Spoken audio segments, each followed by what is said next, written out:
Santo. Good evening, everyone.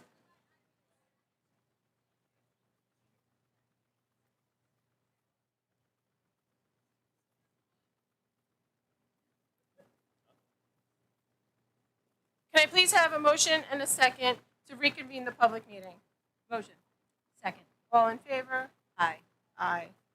Tonight, after we stand for the pledge, I'm going to ask everyone to remain standing for a moment of silence for our servicemen and women, as well as for a former student of Connecticut Schools, Joseph Boutros, whose life was tragically cut short recently. We extend our heartfelt condolences to his family, friends, and all who knew and loved him. Can we all stand for the pledge?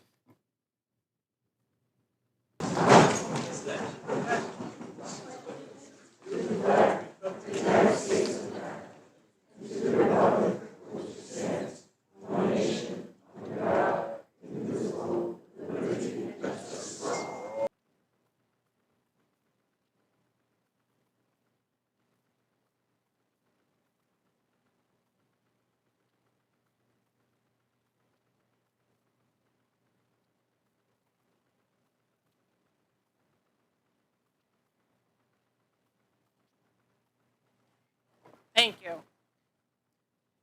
Can I please have a motion and a second to approve the minutes of February 10, 2026 and March 2nd, 2026? Motion. Second. All in favor? Aye.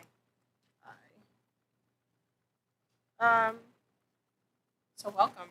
We have another great recognition of our student athletes tonight. I will have Dr. Senamore and Mr. Pete Mallory give out some recognitions to our winter athletes. Oh, sorry. Before we do that, we're going to do roll call.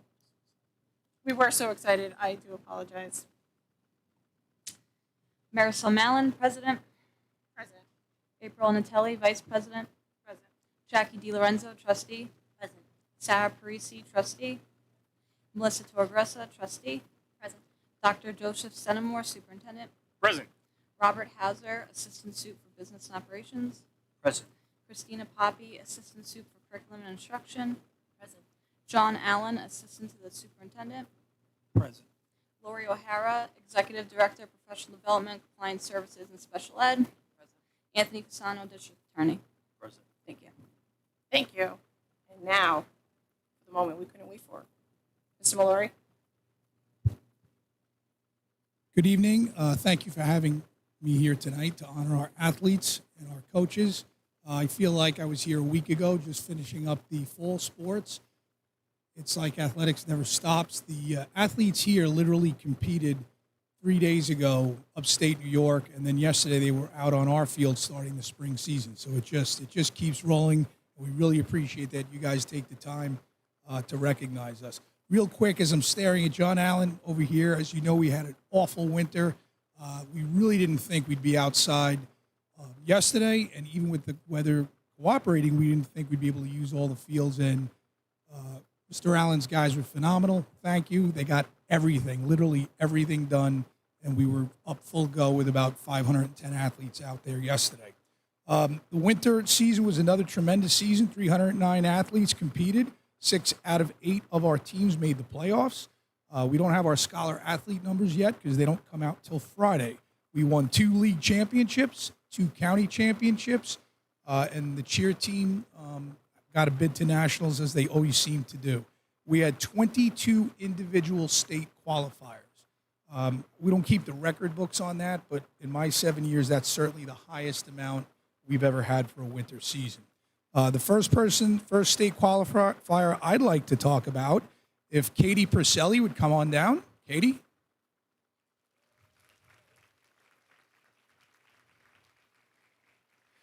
So Katie is part of the combined team with Rocky Point, the combined girls wrestling team. As we remember last year, come on down, don't be shy. Katie was the county champion as a sophomore and ended up 4th in the state. This year, she had another incredible season, and Coach DeVito from Rocky Point had this to say about Katie. Junior Katie Purcelli has put together a truly remarkable 25-4 season defined by an elite work ethic and an unwavering commitment to personal growth. Her drive to excel propelled her to the finals of both the county and state championships. Most notably, her path to the 107-pound state finals was a master class in resilience. She avenged two regular season losses with dominant victories in the quarterfinals and semifinals. She didn't give up a point, right? 1 point in the semis? Okay, she's very modest. Okay, so she tied the champion in the counties in Suffolk County, went upstate, wrestled that individual and pinned her, right? That's avenging the loss. Tremendous.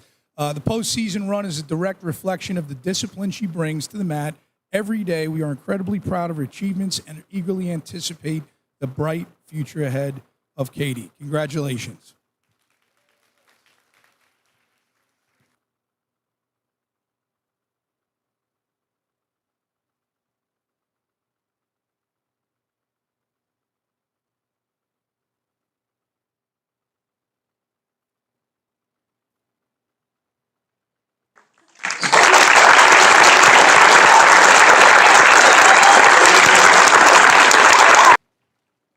And now I'd like to introduce our legendary coach, Bill Santoro, our head wrestling coach, and his two outstanding athletes that he's going to talk about, Kai and Ethan.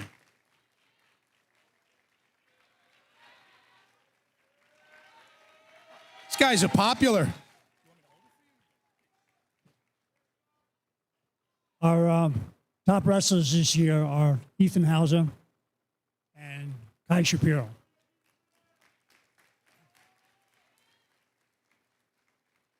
Kai is a senior. He's a league champion. He's all county and a state qualifier. Ethan is a junior. He's already 2 times all county, and he's also a state qualifier. Wrestling is a family sport, and these 2 gentlemen are kid brothers of former wrestling alumni. Here's a quick recap of the program. I use the word program because any success the varsity has a direct result from our kid wrestling program, our 2 middle schools, and the JV. We have a saying at the high school, when the varsity wins, we all win. The coaches all use the same drill system, and all of them are committed to the program. It is because of them that we get extremely large turnouts each year at Connecticut. Between 80 and 90 kids come out for wrestling at the high school every year. If you've seen our room, to put that in perspective, only Brentwood High School has more on Long Island. Space and logistics can be a challenge, but we make it work. We have split workouts, and we work in shifts. The varsity record this year is 16 wins, 3 losses. The team again qualified for the Suffolk Dual Meet Tournament. And to qualify for that tournament, you have to be either first or second place in the league. Connecticut has qualified for that tournament for 9 straight years. Quick history. The T-Birds have won 17 league titles in the past 22 years. And in the past 48 years, there has only been 3 wrestling seasons below 500. Winning percentage during that 48 years, .756. Getting back to Ethan and Kai, these 2 gentlemen combined to defeat 75 opponents this season. More importantly, they are excellent ambassadors for Connecticut, and much of the credit for that goes to their families. Thank you very much.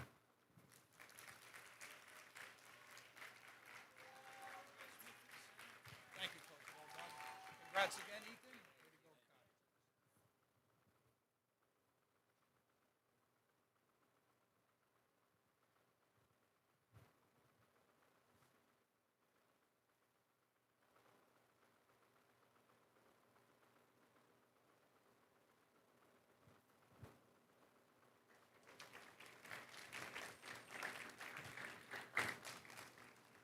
And now we'd like to call up Coach Chicalone and our swimmers.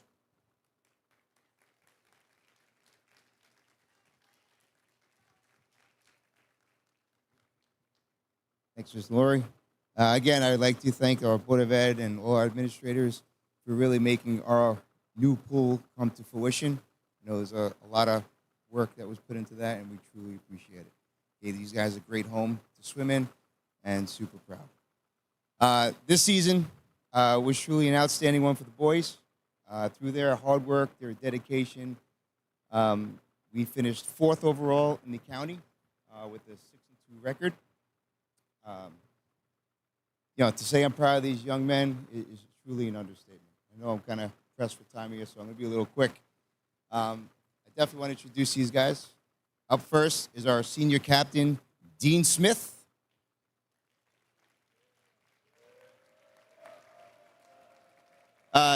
Dean Smith had an absolute exceptional season. Dean was All-State. He also received All-County honors this year. Dean ranked 3rd in the county in the 500 freestyle, and he fished 13th overall in the 500 free at this past current state meet. So All-State honors there for Dean.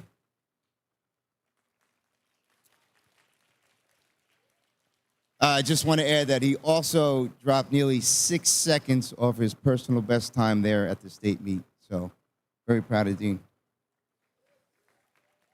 Next up, Max Schramm. He couldn't be here tonight, but he delivered a strong season for us, earning all county honors in the 100 butterfly. He finished 6th overall in the county, while contributing to our 200 medley relay up at the state meet, ranking top 30. Next up, we have Aiden Gabout. Was a key part of our success in our 200 state relay, swimming our breaststroke leg. Again, we placed top 30 in the state. Aiden ranked top 20 in the county in the 100 breaststroke and also received all county honors. Next up, we have freshman Mason Spellman. This young man filled some big shoes this year. As a freshman, going to the state meet speaks volumes of his hard work and dedication. He helped power our 200 freestyle relay by leading off in the backstroke. Again, finishing top 30. He also earned all county honors with his outstanding performance this year. So freshman Mason Spellman. And last, we have our senior captain, Declan Duran. Declan was all state, all county. He placed 11th overall in the entire state in the 50 free, placed 17th overall in the 100 freestyle. If you didn't know, he was the News 12 Scholar Athlete recipient this year as well. And he is our 2026 valedictorian. So, Declan Duran. And just to close up, I just want to thank these gentlemen for allowing me to take the journey with them. And I want to personally thank their parents for trusting me and allowing me to coach their sons. So thank you. Appreciate it. He's not here tonight.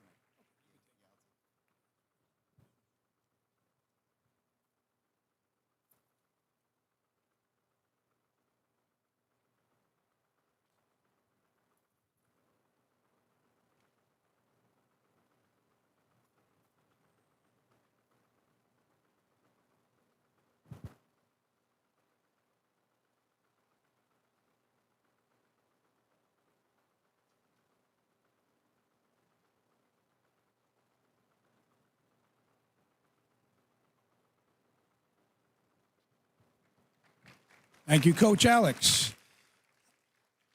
At this time, we'd like to introduce the girls track team and their coaches. Head coach Mike Austin, assistant coach Pat Wuss. Come on down, coach.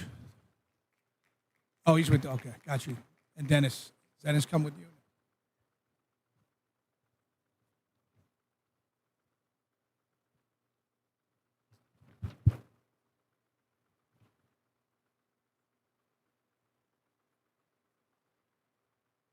Okay, so I was asked to keep this short, so I will do my best to make it a little bit easier that I cannot find my glasses.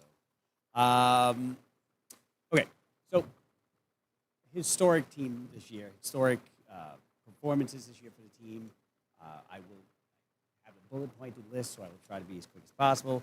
The team was number 1 in our league, first time we won a league title in, I believe, a decade. Number 1 in the county. That is the first time, depending on who you ask, it's either since 1989 or ever. I haven't done it in a long time for sure. And they did it in decisive fashion. They won by nearly 30 points over the next best team.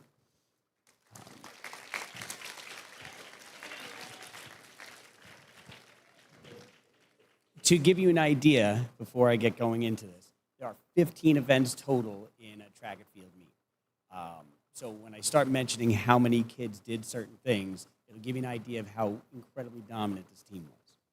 So for starters, league champions. We had 5 of the 15 events we won at the league championship. That would be Luna Valencia in the shot put, Leilani Delanoy in the 55 hurdles, Alicia Wilkerson in the 55 and 300, Olivia DiGaetano in the 1500, and our 4x2 of Erin Friel, Callie Law, Nikki Tabello, and Lacey Wilkerson. Okay. All league status. So all league means that they got top 4 in the league. That was 12 out of 15 events. We had a kid who got all league. I'm not going to read all those names because we'll be here forever. Okay. So moving on to the county championship. Individual county champions. We had Olivia DiGaetano in the 1500, Luna Valencia in the shot put, and Angelina Guzman in the high jump. All county. So all county would be that they came in top 4 in the entire county. We had somebody in 11 of 15 events be all county. Again, I said before, they won that meet by nearly 30 points.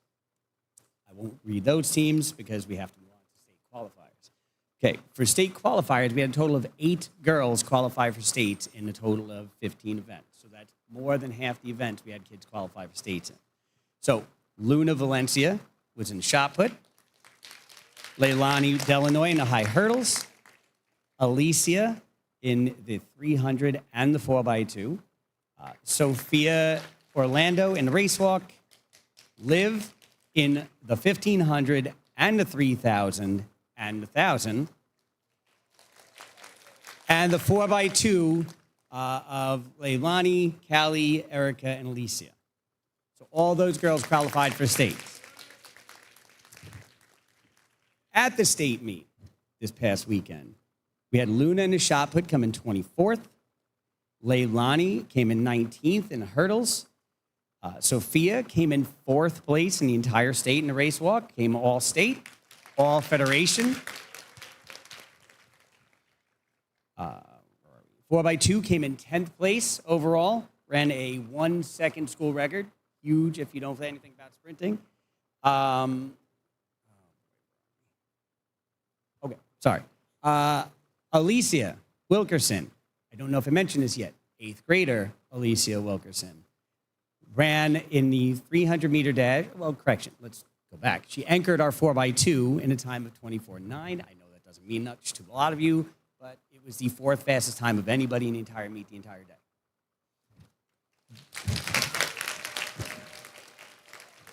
Comes back the next day. She is the 15th seed. Ends up making the finals. Ends up coming in 3rd place in the entire state.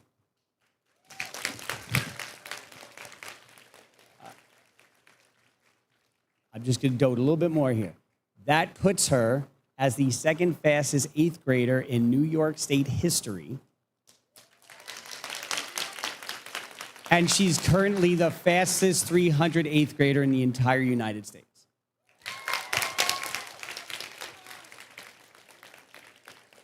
Okay. Last, and then I promise I will hand over the microphone. I need to talk about Olivia DiGaetano. Olivia was unfortunately not able to be here for the one where they recognize fall athletes, so I'm going to briefly talk about her fall exploits, and then I will talk about winter track. All right, in the fall, Liv holds 12 school records for various cross-country courses. She ran at the state qualifier meet. She ended up running so fast, she has the 13th fastest time in Sunken Meadow history. And they used to run the national championship there for about 20 years. So there have been thousands of the fastest girls in the entire country who have run there. She's the 13th fastest all time.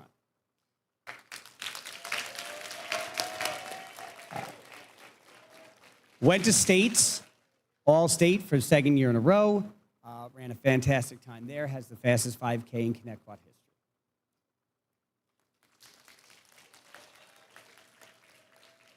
Almost done, I promise. Winter track. She went into state qualifier, ran 3 separate events, qualify for all 3 events. She's the only girl in Suffolk County who did that. She was nominated as one of the MVPs of the entire county. They only give that award to 5 girls of the thousands of girls who run winter track. That was voted on by all the coaches, so every single coach in the county thought that she was so good as to be one of the 5 best athletes in the entire county. If you know anything about Suffolk County, that's saying something. She ran 6th place at the 3,000 at States, running a school record of 9:46 in the 3K. Again, I know you guys don't necessarily know that. But the most impressive thing, I think, of the meet was that she led off the intersectional relay, and they ended up coming in 1st place. So she is a state champion in the intersectional relay as well.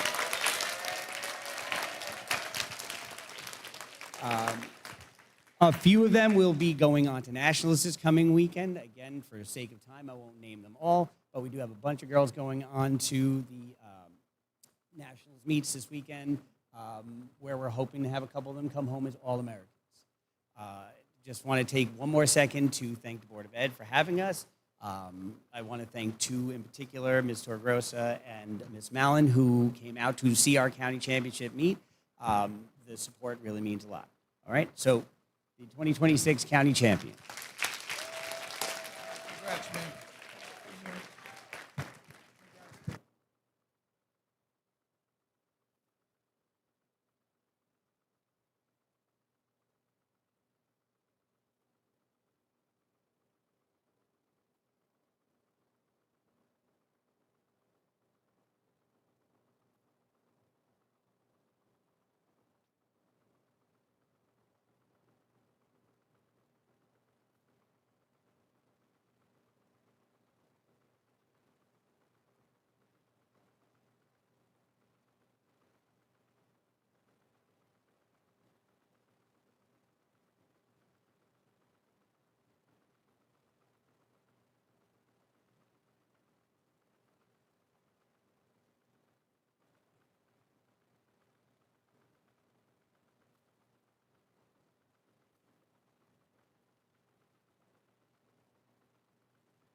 Phenomenal year, ladies. Great job. Congratulations, coaches, as well. And I'd like to bring up our boys track staff, head coach Shelby White, assistant coaches Pat West and Dennis Mensch. Come on up. And the boys track team.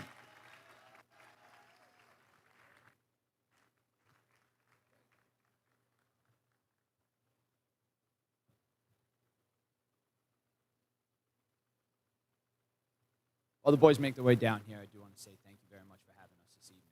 It's very nice to see everybody once again. And I will work on the matching T-shirts like the girls did this next time. Guys, if you need to jump on the stage, jump on the stage. Go on the stage. Not all of you, not all of you. Guys, if you're going to be on the stage, kneel. All right? All right. We jump right into it. I'm not taking up too much either. These boys, many of them have been up here before. We're very lucky to have built up a program over the past couple of years that has been very successful.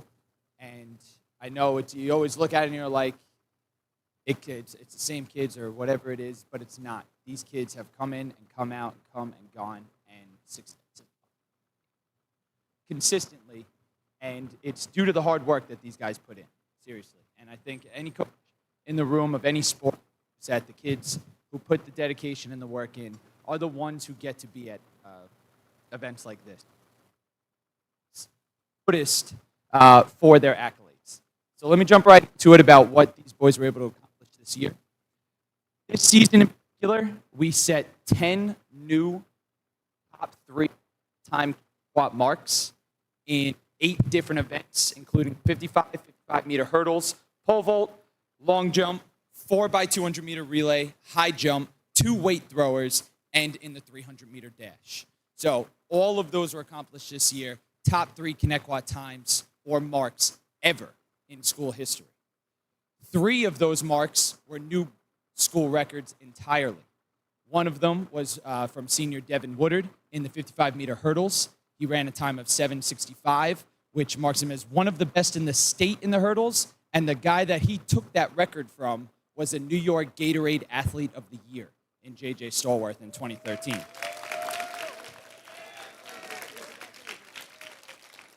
Our second one came as a nice surprise, which came from our junior Jaden Anglin, who set the long jump school record at 23 feet 4 inches.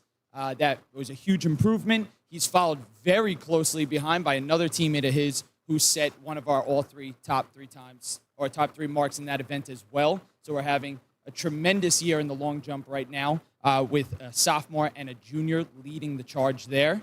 So that's Jaden Anglin. And then to follow that up, our third new school record came from Alex Moulter, who not only set a school record, but absolutely demolished the school record by jumping 15 feet in the pole vault.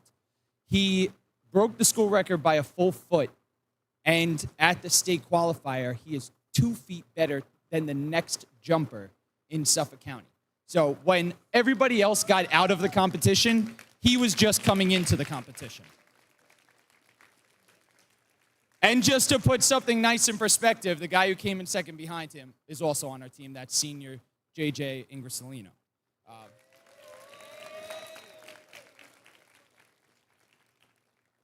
We were lucky enough to do well at leagues. We came in second at leagues this year. We had 19 all-league athletes and accolades. 6 of them were individual league champions in the 300, the high jump, the 4x4. We had 10 all-county marks, with 3 of them being county champions, with the long jump, the 55-meter hurdles, and the high jump. All-section is when we go to the state qualifier, so the best in Suffolk County. We had 5 all-section athletes, with 3 of them being all-section champions, which means in the long jump, Jaden Anglin was the best in Suffolk County. In the high jump, Devin Woodard was the best in Suffolk County. And in the pole vault, Alex Moulter was the best in Suffolk County. Moving on after that, we went into the All Long Island accolades, where we had 5 athletes there as well.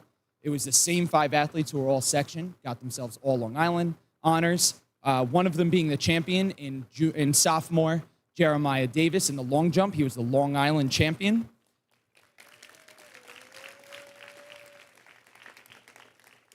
Four of the athletes, given their marks at those meets, were honored to be representing Section 11 at the states, this New York State meet that happened this past weekend. That was pole vaulter Alex Moulter, pole vaulter J.J. Ingersolino, long jumper Jaden Anglin, and high jumper Devin Woodard. They went on, did very well at states. Alex Moulter was recognized as All-State and All-Federation for his placement in the pole vault. So that was a very nice accolade for him to come home with after just missing the podium by a single spot last year. And in addition to that, 14 of these gentlemen qualified to compete at the national level this upcoming weekend at both Boston's New Balance Nationals and at Nike at the city here at the Armory at Nike Nationals. So 14 of them. That's not an easy thing to do. I'm going to wrap it up here just by saying one thing about the success that these guys have brought on. Now, last year, I was very lucky to have a group of seniors that had so many accolades behind them because of the hard work that they put in. And I feel like year after year, I'm talking about something that's never been done before in school history. And these group of seniors that you have right here, all of these guys are included in that, but this group of seniors right here individually have accomplished getting 6 league championship titles and 6 Suffolk County championship titles amongst this group right here of these seniors. Altogether, that is something that has never been done in school history before, and they are looking to earn another one, hopefully, in both divisions as we move outdoors this year and host the county championship once again. So give it up for your boys, Suffolk County champions for track and field.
So we took a lot of your time. We appreciate it. Thank you. Congratulations to all athletes and coaches for all their really hard work. And I know you're back at it. We'll see you tomorrow on the practice fields. Thank you. I just want to congratulate the athletes one more time. Can we have another round of applause to our athletes and coaches? You are welcome to stay, but I know you all want to go home, so you are also welcome to go home. Have a good night. Thank you, everyone. Yes. She doesn't want to stay? You'll take her home. She doesn't want to stay? You'll take her home.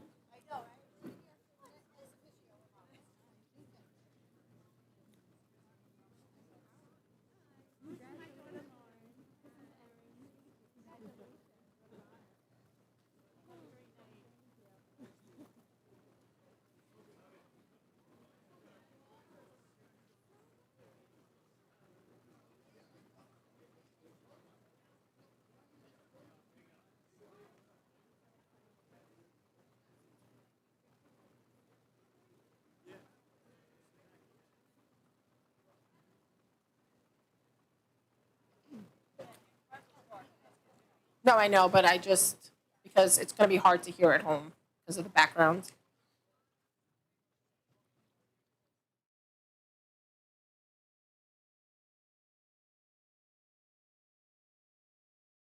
We do not have any, or do we have any ORBA members here?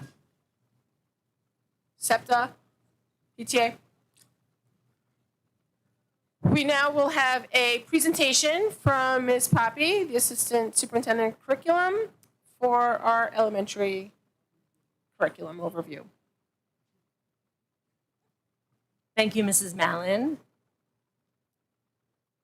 I'd just like to take a moment to thank our administrative team that's here this evening. They're going to be doing most of the talking, so please allow me to introduce them.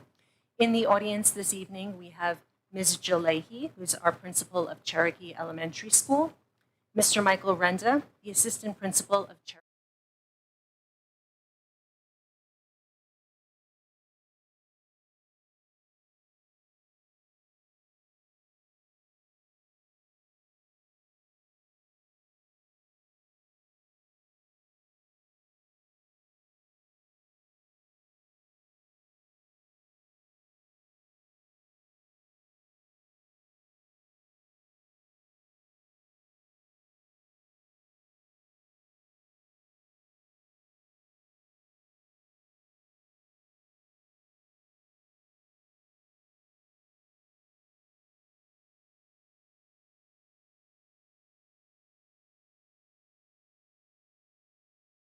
A year ago, we delivered an elementary instructional overview that kind of left with a slide that was entitled On the Horizon for ConnectWatt. And so in the spirit of picking up where we left off, I wanted to begin by honing in on 4 major instructional focuses that are going to be the backbone of this presentation. Collectively, we have been focused on integrating our social studies topics into literacy instruction, the continued development of strategies to support small group instruction in order to provide targeted interventions in both ELA and mathematics, continued professional learning for faculty and staff, and our administrative staff as well, by ConnectWatt's literacy consultants and an external SAVIS consultant who visits us regularly. And in addition, we've engaged iReady Professional Learning, data review, and strategic goal setting. So you'll hear more about all 4 of these topics, really kind of framing out this overview of our elementary programmatic approach. And now I'd like to introduce Ms. Erin Papadopoulos, who's going to begin tonight's presentation by speaking about some of the cross-content integration that we have going on. Ms. Papadopoulos. Thank you for the opportunity to share a brief glimpse into the teaching and learning happening every day in our elementary school classrooms. One instruction our students' learning experiences is our teachers' commitment to cross-content integration. Our teachers and curriculum writers intentionally design lessons that connect multiple subject areas, allowing students to see how knowledge and skills work together in meaningful ways. Rather than teaching subjects in isolation, our teachers align learning targets so that reading, writing, science, social studies, mathematics, and technology reinforce one another. A key example of this work is the use of subject-specific read-alouds. Teachers utilize literature and informational texts that align with current units of study. During a science unit, students may listen to read-alouds about ecosystems or weather patterns, while in social studies, they might explore biographies or historical narratives. These texts build background knowledge, strengthen vocabulary, and spark curiosity. Students are also able to extend this learning through research-based informational writing. Guided by their teachers, they gather facts, answer questions, and organize information related to subject-specific topics and concepts. In this way, literacy instruction becomes a powerful tool for deepening understanding across the curriculum. Cross-content integration also aligns with priorities outlined in New York Inspires, particularly the instructional requirements related to personal finance and climate education. Even at the elementary school level, students are able to explore concepts such as responsible decision-making, sustainability, and environmental responsibility. These topics are woven into existing units so that students learn them in authentic, developmentally appropriate contexts. Next, we have Mr. Winkle, who will share insights on our initiatives in literacy and mathematics.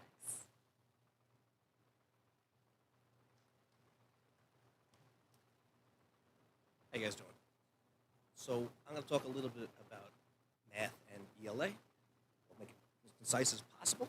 So as you know, we're continuing our initiatives here in literacy and math with a real emphasis on targeted small group instruction. Doing that, we can ensure that students are getting exactly what they need in as much efficiency as we can give to them. The goal is to limit the amount of times we have to pull students out of classroom. So we're thinking it's year 2 now of our push-in model for the ELA. You know, this is where the reading teachers come 1 period a day, 4 to 5 days a week, and work as a co-teacher with our classroom teacher. And together they work and create small groups, almost like centers, where students can move around.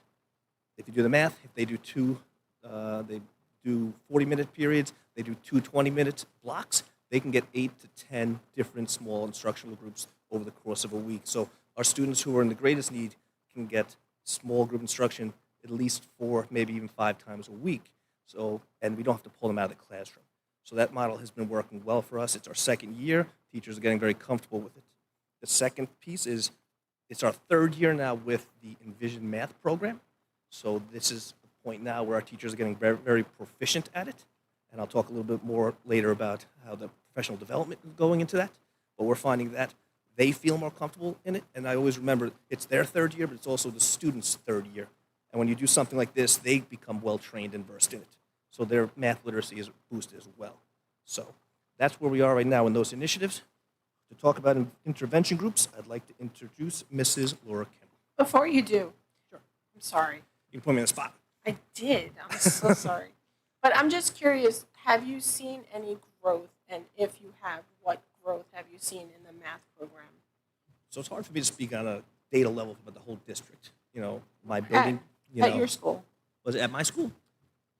Yes, we have. We modified the tests 2 years ago, so it's hard to compare longitudinally across the first 2. But yes, we're seeing year to year the comfort level of the students, and we're looking at it from there. But again, as a whole district, I can't speak to that data. But yes, I think it's working, and I'm comfortable with it, and that's why we keep up with it. And you'll see, and I'll talk about the PD here in a little bit. We're diving deeper into it and increasing the teacher capacity in that range. So it's going to be a success already, but I like to see it keep going. Thank you. I'm sorry to put you on the spot. You always Just, can. we struggle in the math, and I just wanted to know how we were progressing in our growth in this. Thank you. So I've that's seen- also going to be echoed, I'm sorry, Ms. Kimball, that's going to be echoed in a future slide that's focused specifically on some data for us to consider. Perfect. Thank you. I've seen significant growth at Basti in mathematics, just to share. Appreciate So- that. Thank you. Interventions are guided by our district-wide RTI plan. Students at risk are identified using multiple measures, and interventions are provided on a tiered approach. We look at the data to see which students are at risk for ELA, math, or behavior. And using the tiered approach, tier 1 is in the classroom using core curriculum and the classroom teacher. Tier 2 is the specialist with targeted small group instruction, and it is provided inside the classroom. And then tier 3 provides a more intensive support with the specialists, and the intensiveness increases the frequency and decreases the number of students in the group. And that helps the students who need the most support.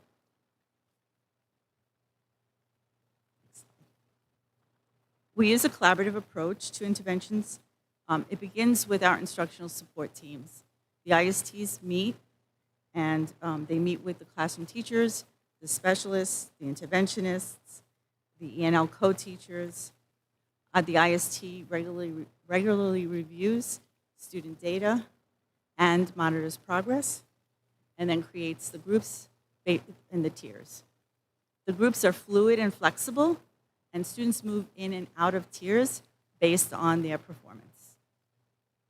Intervention groups meet 3 to 4 times a week for about 20 to 40 minutes. And that's how we do our interventions. And now, Mr. Wrinkle will continue.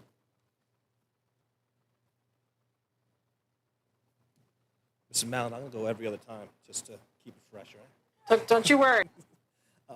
We are very fortunate here in Connecticut to have ongoing student-focused professional learning for all our staff throughout the entire year. I'm going to highlight 3.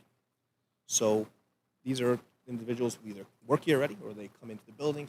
So we'll start with our reading in-house specialists. These are Connecticut teachers, but they are the best at what they do here with us, and they're specializing in it.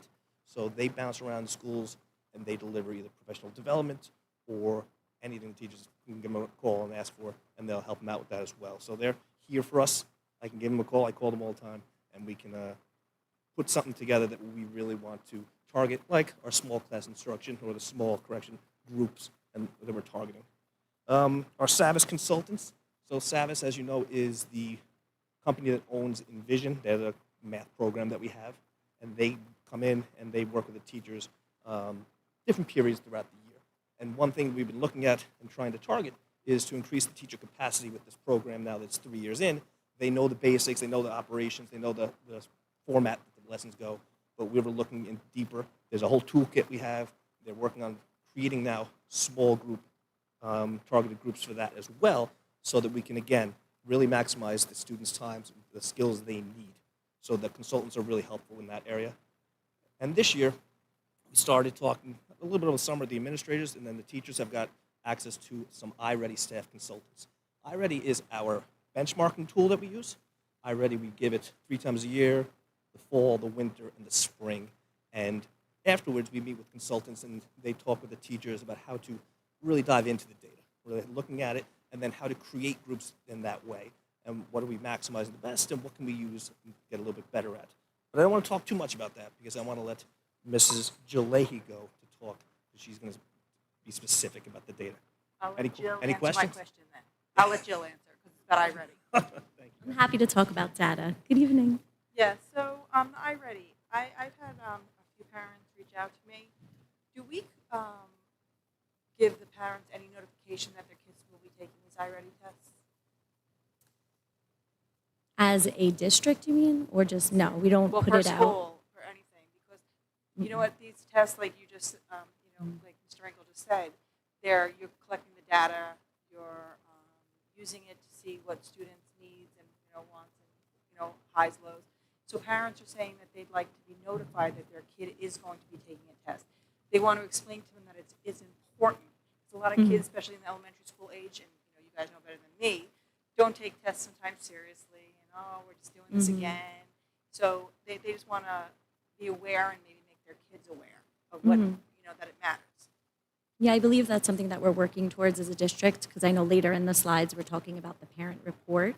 So that's something that we could talk about as informing the students or the parents when we're going to be taking the assessments. They do happen 3 times a year, but they're also on iReady pretty much daily on their pathway of instruction, so that happens.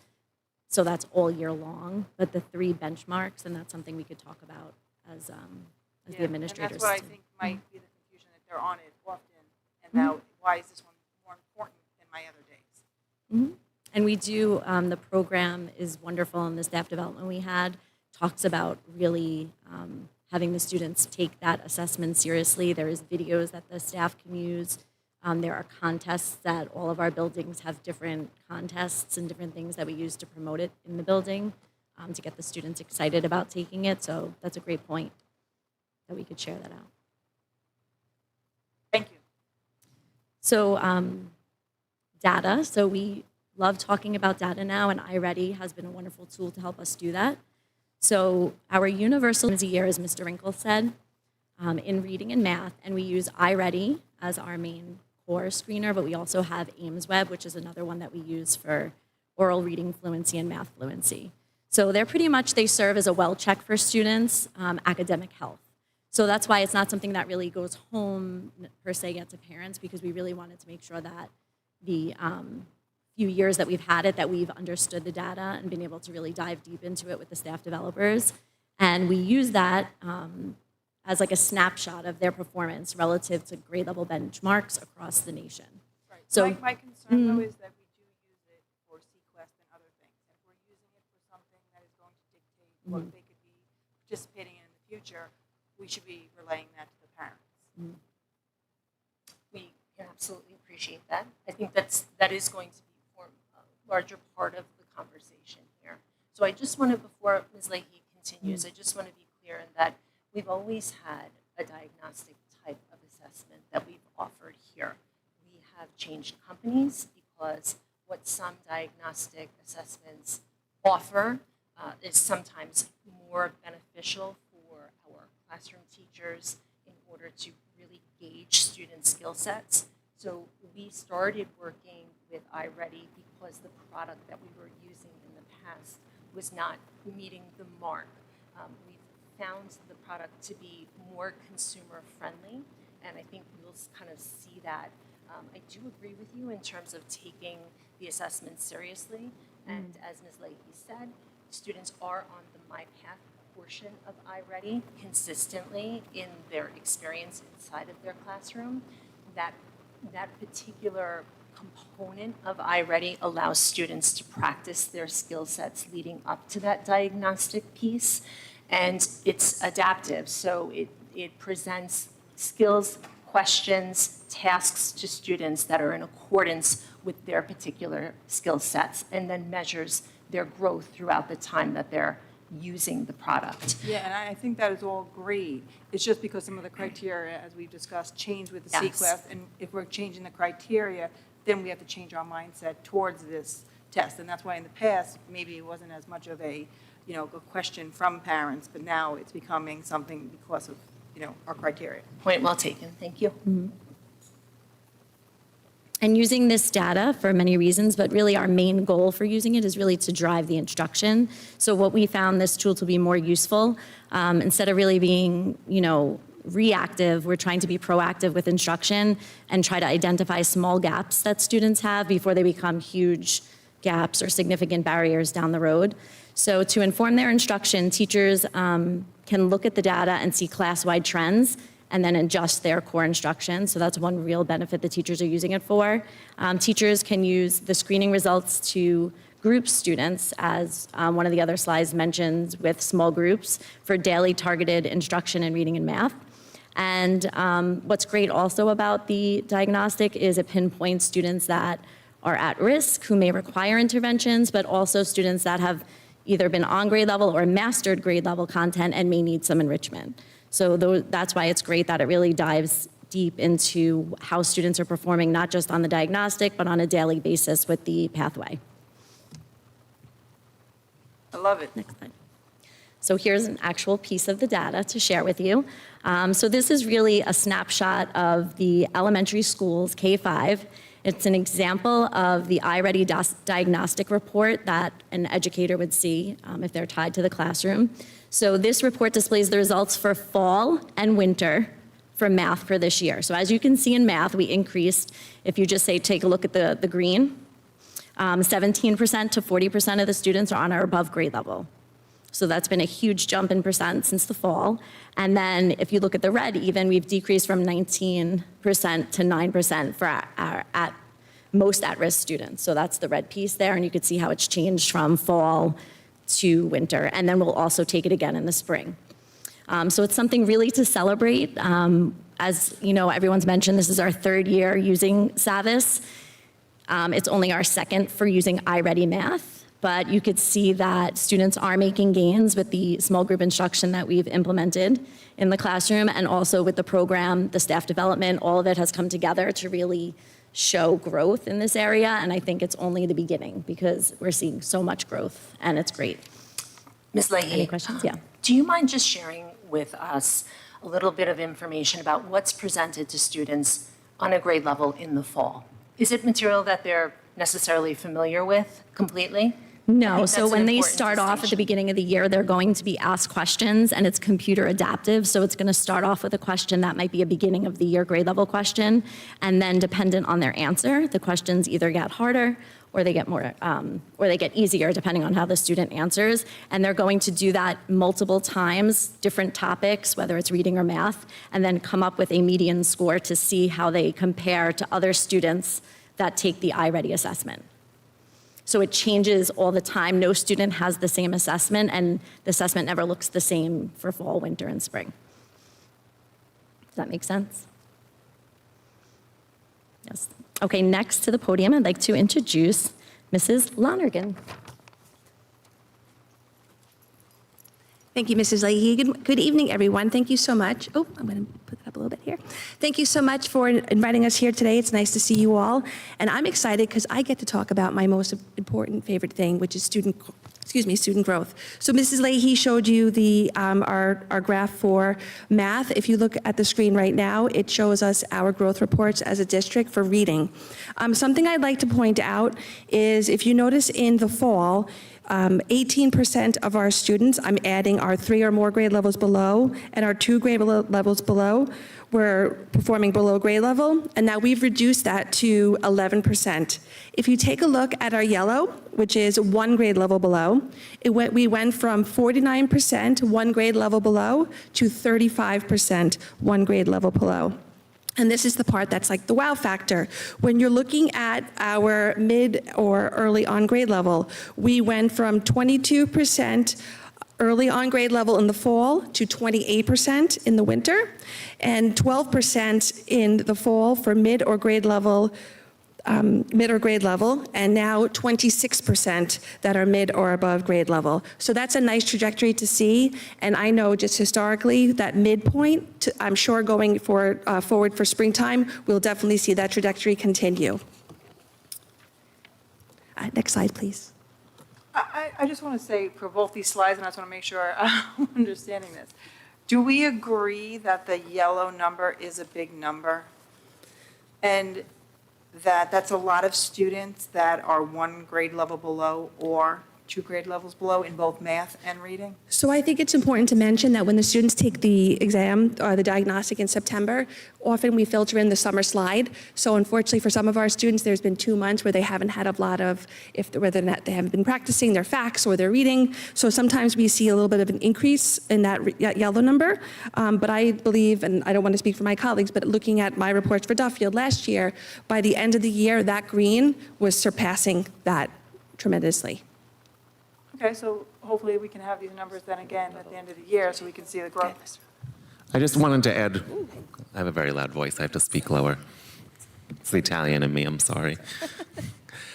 When a student takes the diagnostic test in the beginning of the year, if they're, say, for example, a first grader, for them to score on grade level, they would have to master first grade skills within the diagnostic. So it's expected in the fall diagnostic for them to be 1 grade level below. So I just wanted to make that clear because I think it'll make the data make much more sense. Yeah, no, I definitely agree. So let me just make sure I'm hearing this clearly.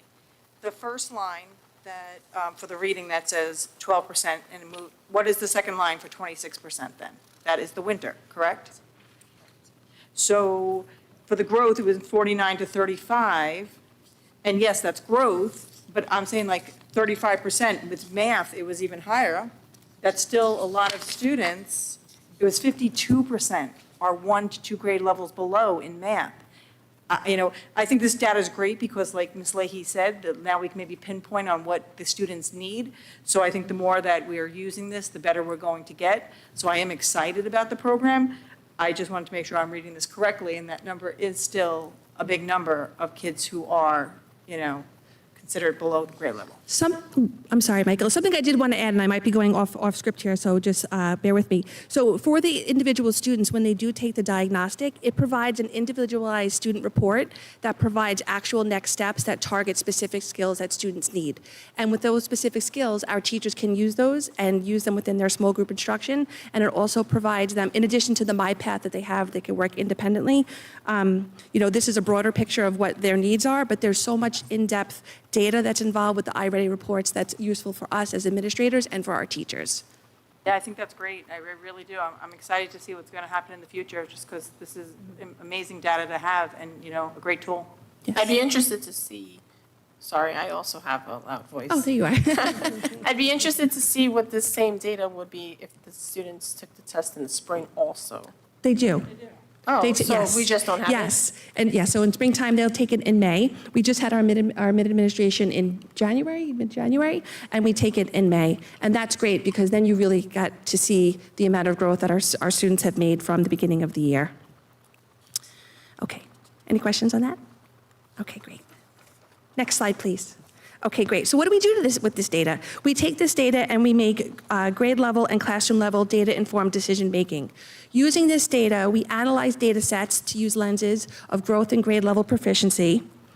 We build actionable instructional plans that provide instructional coherence across the tiers.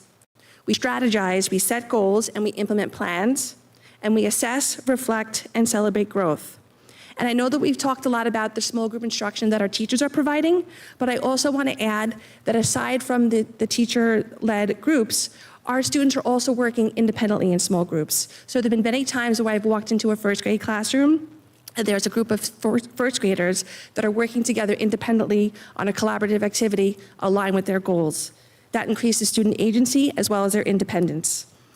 Our targeted group of instruction, which I know that Mrs. Kimball had mentioned earlier, are fluid. So students are responding to our targeted interventions, and the groups are reorganized according to the student need.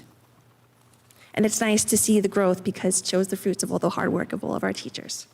Thank you. At this time, I'm going to introduce Mr. Renda.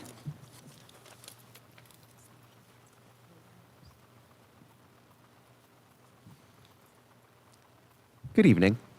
I think that's better for sound. One feature of the iReady program I'd like to highlight is the iReady Diagnostic Performance Report for families in reading and math. Beginning in June 2026, student performance reports will be available to parents through the Assessment tab in the eSchool Parent Portal. The June Family Report will include 3 diagnostic performance results for fall, winter, and spring, allowing parents to view their child's growth over the 2025-2026 school year. The report provides information about a student's current placement, their growth, and national percentile ranking, offering families a clear picture of their child's academic progress.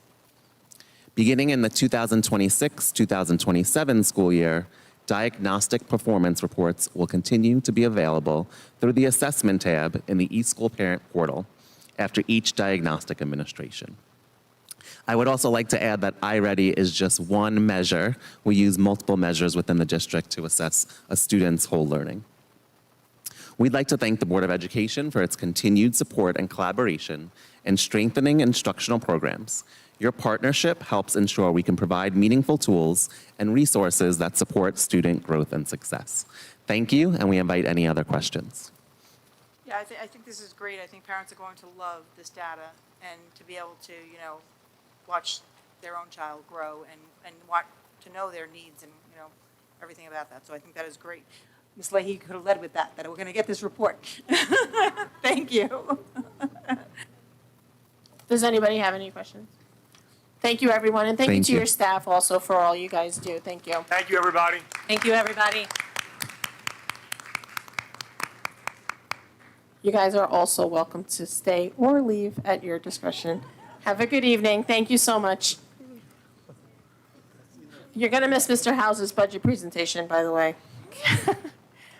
Coming up next, Mr. Hauser, Assistant Superintendent of Business Operation, will give us a brief presentation on the proposed revenue and expenditures. Okay, good evening and thank you. I tried to be very optimistic. I made 20 copies of the budget.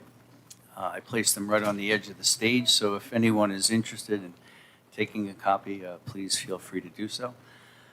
For the trustees, there is a copy of this presentation in your folder that was provided. And also for the public, a copy of this presentation is also on the district's website. So this is going to be the fourth presentation for the 2026-27 proposed budget. But this presentation is the actual first time we're rolling out the initial draft of the expenditures as well as the revenues. As we've done each meeting, we show the calendar of events in order to get us to the finish line with the budget. So we're slowly approaching that 60-day mark, where at the bottom of this calendar is May 19th for the actual budget vote and the school board election.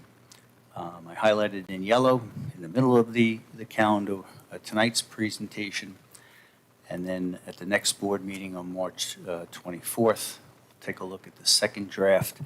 Hopefully by then, we will have the state legislature's budget with our final state aid numbers, but in the past, that number hasn't come till either April or even May. This slide, and I apologize, the font is very small. This is just another way. We showed this once before, the tax cap calculation. This is just the updated calculation, and it just shows, for the most part, all the numbers that go into actually calculating not only what the cap is, but what the actual tax levy is. That's the maximum amount of money that the school district can actually collect from the residential homeowners as well as the commercial businesses. And I highlighted that towards the bottom in yellow, so you can see that the proposed levy is a little over $148 million, and that it represents a 2.15% increase. The next slide. So as part of the tax cap calculation, the Office of the State Comptroller allows what's called exclusions. Those are items that you're allowed to place into the tax cap that are actually, I'll say, excluded from the cap. So they can actually benefit a district by increasing the amount of monies that can be collected in the levy. So on the very top line, I showed what our initial tax cap number was, which is about $147 million, or 1.45%. We showed that in a prior presentation. And we've identified a number of projects that the district would like to do in the upcoming school year, mainly technology projects as well as plant and facilities projects that total a little over $1 million. And so we are allowed to include that in the tax cap calculation. And that brings us to the very bottom of this screen, the revised tax cap number, which is $148,840,000. And that number is the 2.15 that I acknowledged in the prior statement. So programs. One of the programs we'd like to talk about right now is the Universal Pre-Kindergarten Program, often referred to as the UPK program.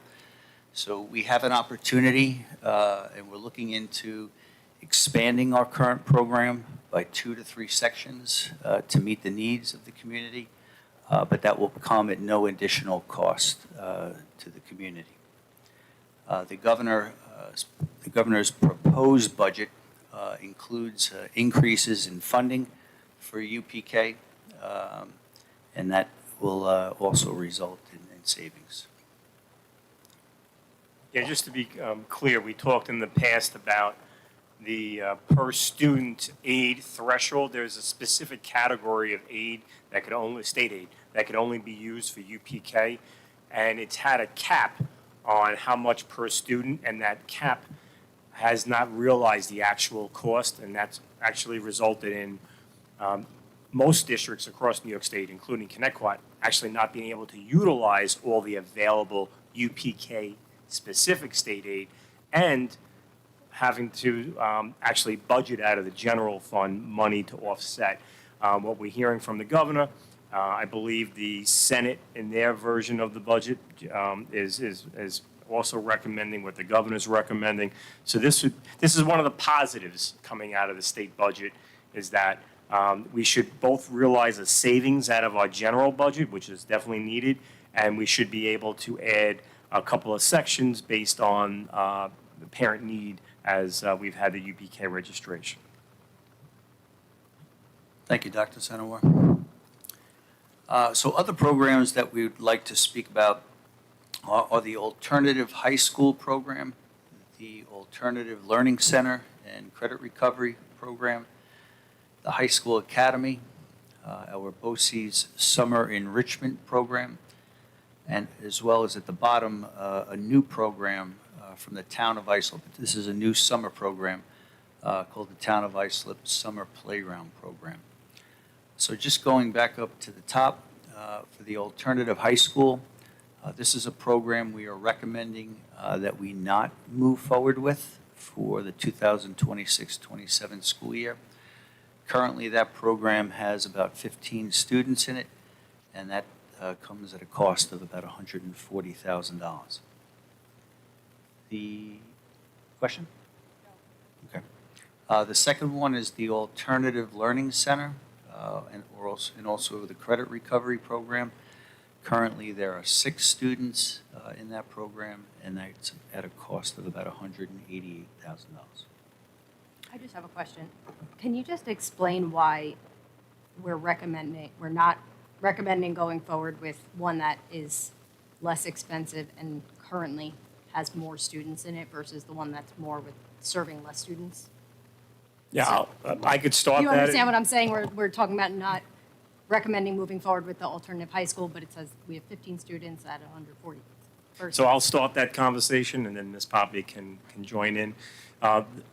BOCES has undercharged us for the alternative high school, and it does get confusing because we have 3 programs running simultaneous in the evening, and it can get confusing. I can have Ms. Poppy kind of piggyback me a little bit, but what BOCES said to us last year was that we need to charge you a whole lot more, and we asked them for a 1-year reprieve, and they granted it to us. That was the year we're currently in.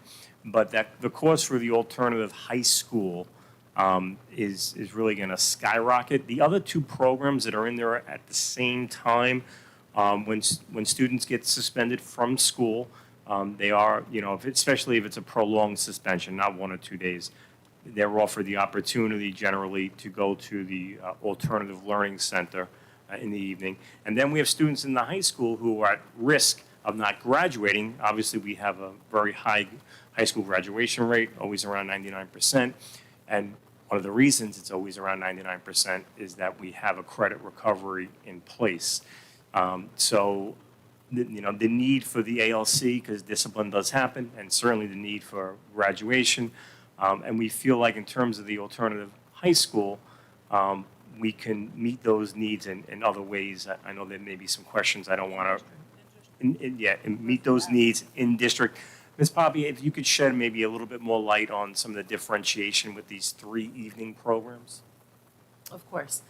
I do want to make a point to say that although the Alternative Learning Center is currently hosting 6 students, that number fluctuates on a daily basis, right? So I know that that number looks small in comparison to the AHS, the Alternative High School, but you could see more or fewer students in there on any given day, depending on the situation, I'll say.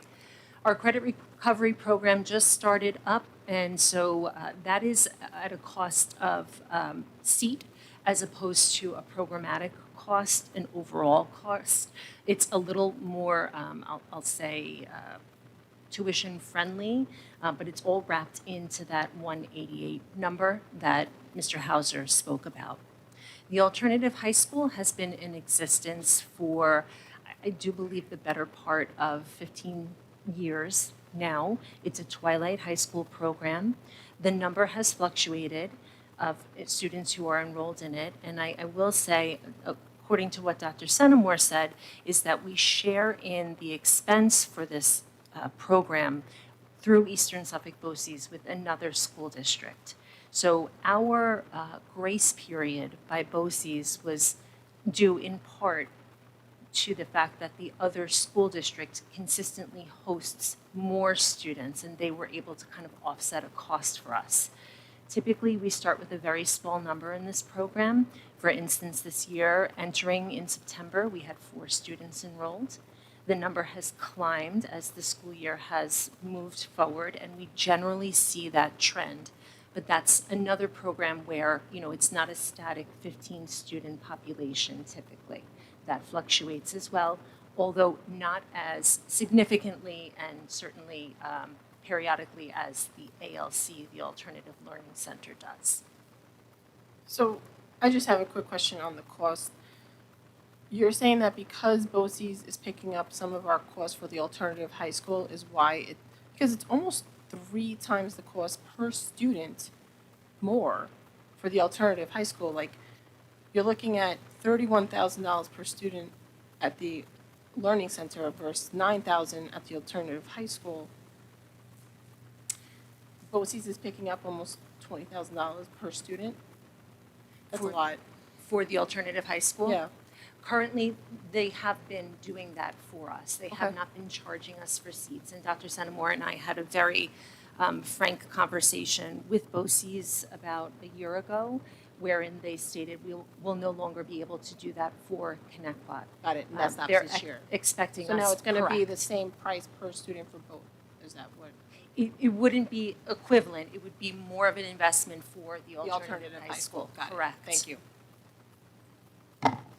My question is, why is it so much more expensive? So I will say there's another little component here that I want to bring to light, and that is that I think we spoke at the last board meeting about the alternative to the Alternative Learning Center, right? That's our home teaching protocols, and some of that has to do with student need, some of it has to do with staffing in the ALC and what we're able to accommodate in terms of student support. And so the piece of having that instructional availability for students remains important, because the other side of the coin is home tutoring costs, right? Which aren't highlighted on this slide, but I think they could kind of bring some finer resolution to the importance to keeping the ALC in play for students. So I just want to clarify, this alternative high school is if a kid, hypothetically, a kid gets in trouble and they go kind of after hours to the alternative school. I'm very glad you're asking, because it's not a student who is necessarily a disciplined student. Okay. Okay, it's a student who, for lack of a better description, doesn't fit the mold of a traditional high school experience. For instance, we have had students in there who are involved in professional dance, and their schedules dictate that they can't participate in a regular school day. And so they've attended high school successfully through the alternative high school over the years.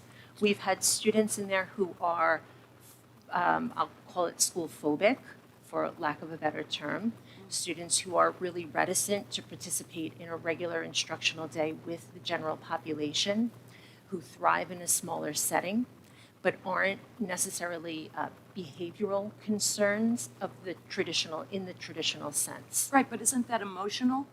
Doesn't that warrant evaluation of another sort? I mean, this is. Sure, it Right. could, and it would be on a case-by-case basis, right? And over the years, that program has morphed in terms of the teachers who we've brought in and the supports that they're able to provide through their certifications. So I think Ms. Torgrosa asked during the last meeting, couldn't we have special educators in the alternative high school?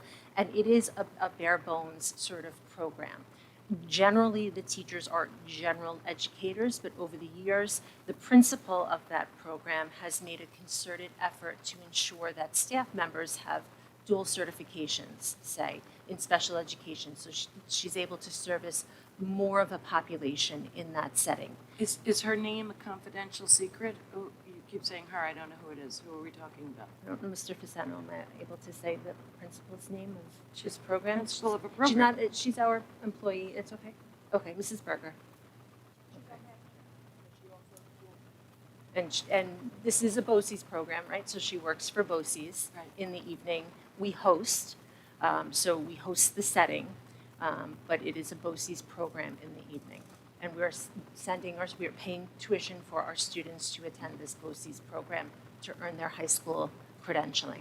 Could we offset that if someone has, for instance, they're professional dancers, right? Would the parents offset that cost for the regular? I understand covering the regular education. Having said that that's a choice that's made, what about the offset of the difference? Like, I still am not really understanding the double the amount. I can appreciate that. So it's a contractual commitment between the district and BOCES, right? BOCES says that we can offer this program in your schools, and the district signed on for this many years ago to say that we're able to offer this structure in your schools for this price. So it's been $20,000 for 15 years? So it's been, I'd have to look back at all of the contracts that ever were, right, to see how the cost to the district has fluctuated over the years. Maybe it would behoove us to do it. But what BOCES has been doing, which you're not going to see on the contract, is they've been, and this is the reason why we're considering this at this point, is they've been charging us by the seat rather than by the program. And that conversation that Dr. C and I had with BOCES last year was, we can no longer do that. It's not an exact reflection of what's in our contract. We have to start charging you by the program.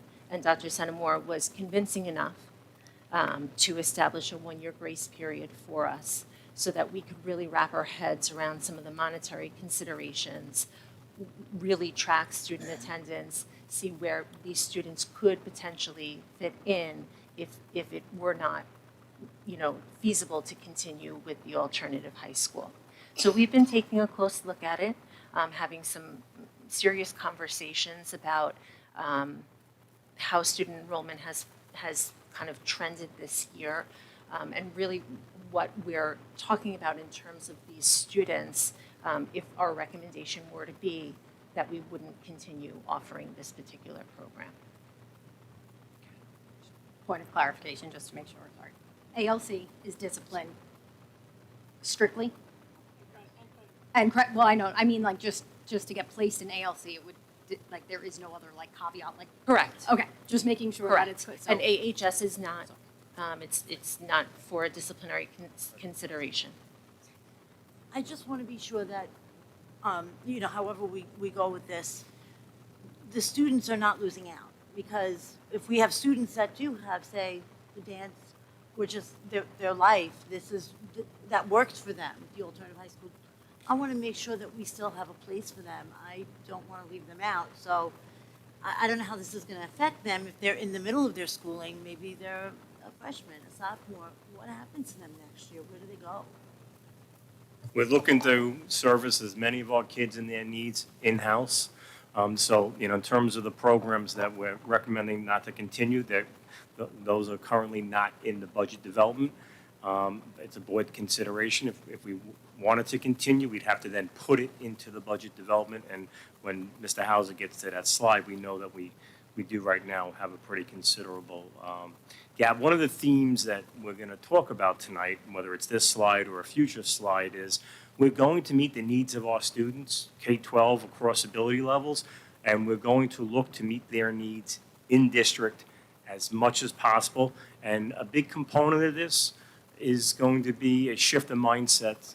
We have a great staff, a great leadership team, but shifting the mindset across the board that we can service the vast majority of our kids, whether they have learning needs, behavioral needs, emotional needs, in district. And that needs to be a major focus in the immediate and moving forward.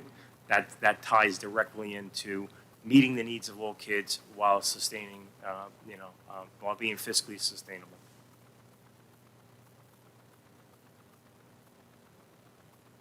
Okay, so moving on down the list here to the fourth bullet, we have the BOCES Summer Enrichment Program that I believe we have run at one of our elementary schools. Slocum was the last recently. We ran it there. So this is another program that we are recommending as part of the 2026-27 budget to not include this program. As you can see from the sub-bullet there, this past summer there were approximately 100 students that attended that program. Am I correct? The parents pay? The parents, correct, pay for that program. But it still costs our district about $41,000 to contribute towards that program.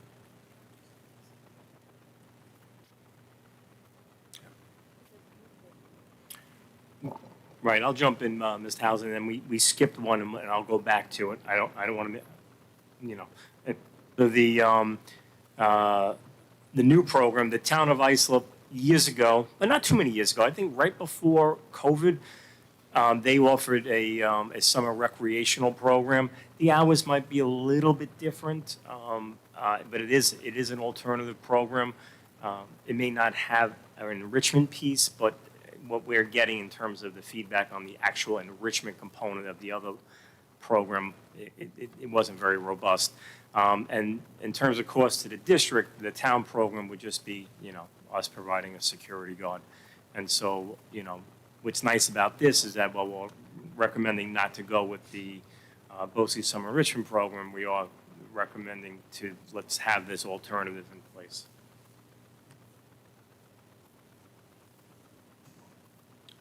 Okay, so my apologies, I missed that third bullet. Yeah, and in terms of the high school academy, that's an alternative program that's during the school day, and it's very staff heavy, and we really feel that we can service these students in the mainstream of the high school and repurpose the staff, and we think that's an important consideration for the budget development and serving all students and programmatically moving forward. Any other questions or comments on these 5 programs? Okay. So as we've moved through the budget process here over the last few weeks, one of the areas that we have been focusing on are staff retirements and attrition.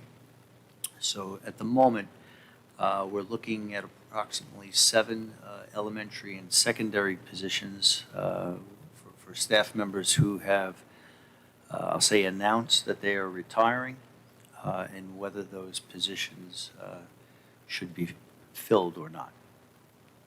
Okay, we're also, with the second bullet here, we're also reviewing all current vacancies, vacated positions, as well as any anticipated vacancies that might come up in the next few weeks. Okay, so in my opinion, this is the most important slide. I think, Dr. Senamo, you might agree that this summary here, although it may be difficult for you to see it out in the audience there, this really is a snapshot at the moment of the current budget. And up at the top, we have a line called Proposed Expenditure Budget. If you go over to the right, to the column in green, that is our current budget that we are operating under right now, the $229 million budget. If you carry it over one more column, the number I believe is 233,651. That represents right now at the moment as we speak, and this budget is fluid, a $4.5 million increase or an even 2%. All right, so that's spending-wise expenditures. If you go down the next line that I highlighted in bold, those are the proposed revenues. This is how we propose at the moment to actually pay for those expenditures that I just highlighted.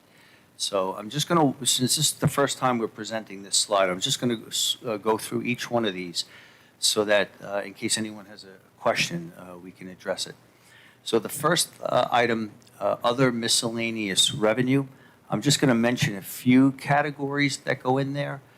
Number one is something called pilot payments, all right, payments in lieu of taxes. That's usually from the commercial tax base based on the Industrial Development Agency of Islip. We get revenues from the IDA.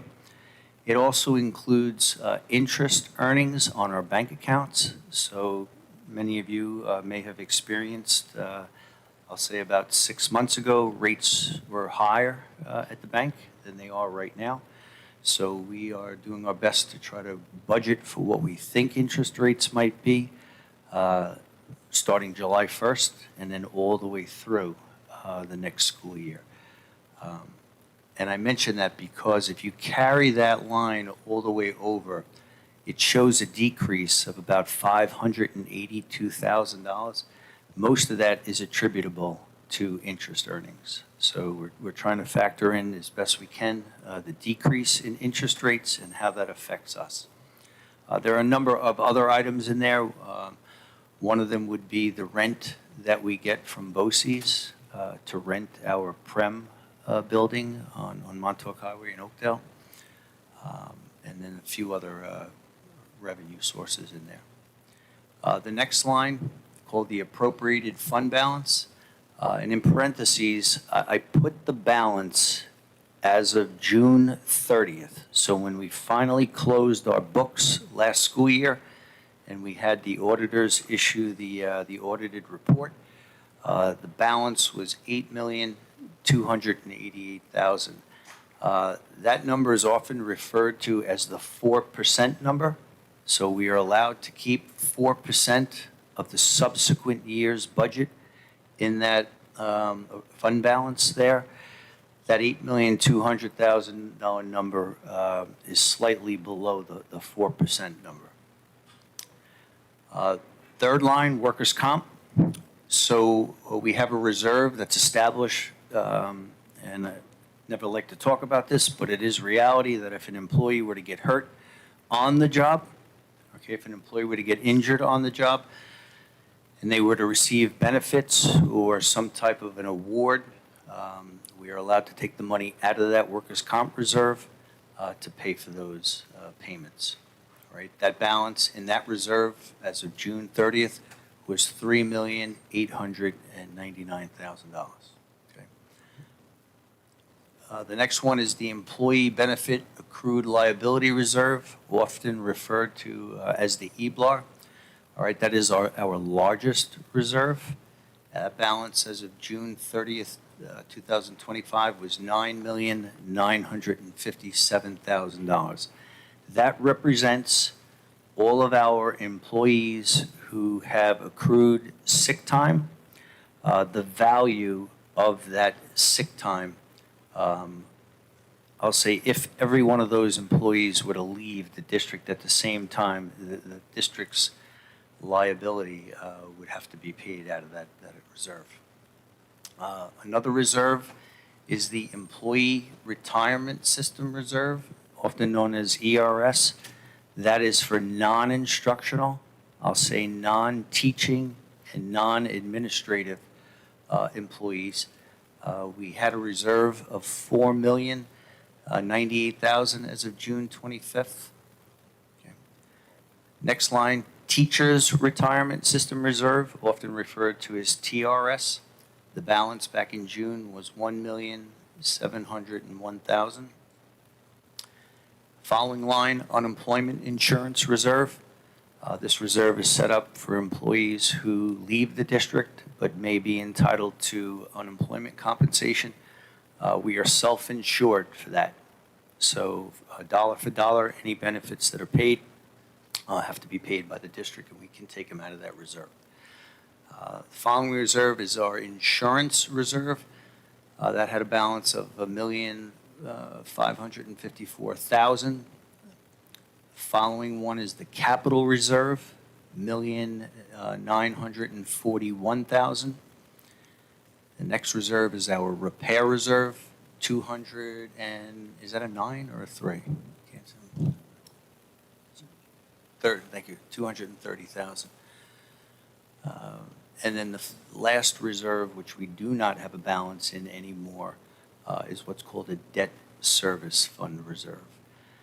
Just a note on the reserves, we are not allowed to take any more out of the reserves than we are budgeting for the expense. So if we just go back up for a minute to the unemployment insurance reserve, even though it has $621,000 in that reserve as of June of 2025, if you carry that all the way over to the 2026-27 proposed budget, we are only proposing to take $117,000 out of that reserve because that's what we included in the budget for the expenditure. So just because you have more money in those reserves, it doesn't mean you can just take as much as you want. You can only take what the expenditure is going to be. Going down, just under that debt service fund is state aid. Okay, so we were told of the governor's proposed budget back in late January. What the governor's proposed state aid is, that number includes $1,900,000 for universal pre-kindergarten or UPK. That $1.9 million actually goes into a different fund within the district called the special aid fund. So we reduce that because it's not part of the district's general fund. So if you see that number in green, a year ago we budgeted $59,005,241, and this year it's $59,045,766, a slight increase of about $40,000. That number is tentative right now. We are expecting, hopefully by the end of March, to hear from the state legislature what the final state aid number was. We're hearing that one particular component of state aid, called foundation aid, is going to have another 1% increase. So, yeah, my apologies, Mr. House. I just wanted to. I hit the wrong button. Sorry about that. Attention, Kmart shoppers. So the foundation aid is one of the most significant aid categories there are because, unlike many of the other ones, it is not based on reimbursement for what you might have spent the previous year or the previous several years. So the governor in her executive budget proposed a minimum of 1% in foundation aid increase for school districts across the state. Some, based on demographics and other needs, got much more than that. Connecticut fell into that minimal category of 1%. Now we're hearing from the Senate that they want to propose a minimum of 2%. So what Mr. Hauser has alluded to is that an additional 1% of foundation aid is $364,000. Not a lot when you look at a total budget of $233 million. In terms of additional revenue from this point forward, we are not anticipating any other additional revenue. We have a tax levy percent right now that's formula based, and that's another thing to mention to our community. We try to mention this every year. every school district is going to have a different tax levy percent increase because it's formula based. 12, 13 years ago when the tax cap came out, everybody gave it the nickname the 2% cap. You could have a 0, you could have a negative, you could have a 3, a 4. It's all formula based. The 2% really has to do with the cost of living, the CPI, which is one component. But in terms of revenue, we're not expecting to get more than 1% of foundation aid moving forward. If we were to get 2%, then we would get an extra 364 on top of what we were anticipating. But the fact that the Senate just came out recommending 2, we haven't heard from the House, the Assembly up in Albany, but I wouldn't expect more than what Mr. Hauser has projected. All right, thank you, Dr. Senamore. I'll try to speak a little faster so I don't get cut off again. Okay. All right, so bottom line here is if you look at the cell that I highlighted in yellow, that's the actual difference or the shortfall right now as we speak. $3,469,000 is the shortfall. So that number, by the time the board adopts in April, has to be 0. So that's what we are diligently working our way each day and every hour to try to get that number down. And then the bottom of the screen just shows the effect on different scenarios based on assessed values for residential homes in the area. Any questions before I go on? I do. So that 1%, because we didn't fall into the bracket, if we had an accurate actual number of, and I'm going to say it again, homeless people, Section 8, all of these different variables, as well as kids that live out of district but are going to school here, without us really following up on that. You're talking potentially a different percentage, yes? So when you're saying the other students, didn't fall foster into- students? No. Dr. Senamore said that we fell into the 1%. We only received 1%. Other districts, I guess, I'm assuming, I could be wrong, correct me if I'm wrong. Other districts that have, I guess, more homeless, more whatever, get a larger percentage, yes? It's a complicated formula, and I know a lot of districts, especially in our area, fell into the minimal category. Not all, but a lot. It's a pretty complicated formula. You're talking to a hypothetical in terms of what we have in terms of our population. I think Connecticut for years and years, has fallen into this category when they've established, any kind of minimal thresholds.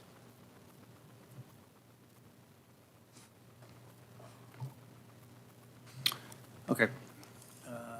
So coming to the end here. So we just wanted to highlight a few items. I mean, when I get to the end of this presentation, you're going to see there's 23 additional pages to this budget with over 1,000 line items that make up the expenditure budget. So we just wanted to highlight a few of the significant higher increases that we are experiencing as we speak right now. So one of them, out of district placements, that is increasing about 2.6 million, almost 22%.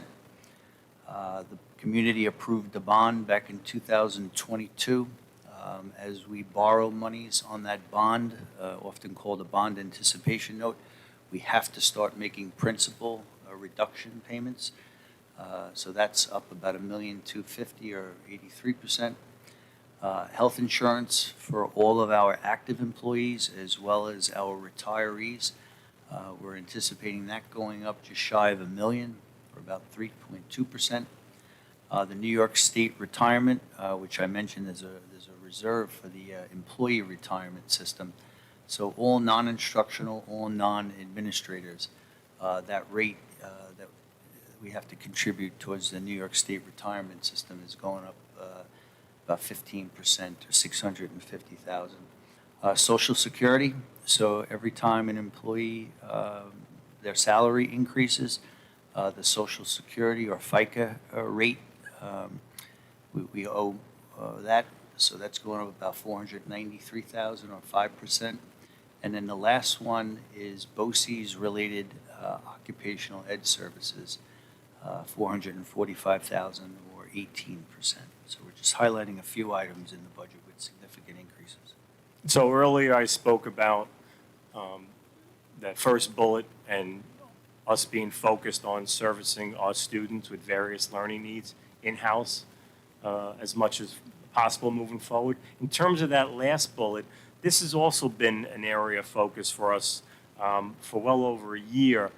We're looking to create space and we're looking to bring in-house career-type programs. I just give you an example of some of the different ones that we've been looking at: cosmetology, electrical HVAC, clinical medical, just as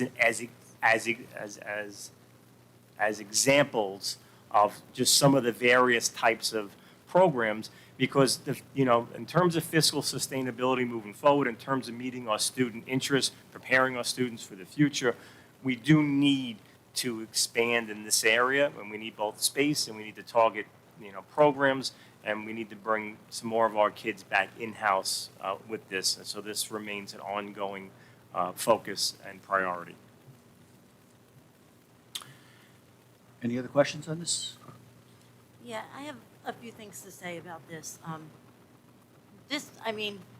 adding up these numbers on this last slide. It's about 6.4 million altogether, the one that's on display right now, that it looks like we're going to be increasing.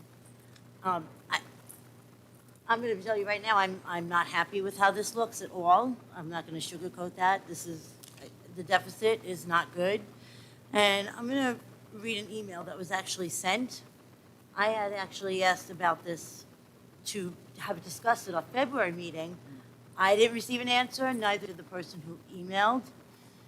The email is about a contingency plan, and we were asked, as the district proceeds through the current 2026-27 budget cycle, tax year 26-27, I'm writing to formally request clarification regarding the district's contingency planning should the proposed budget not be approved by the voters.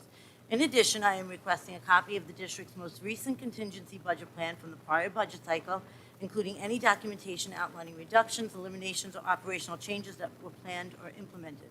Accordingly, I'm requesting the following information related to the 26-27 budget cycle.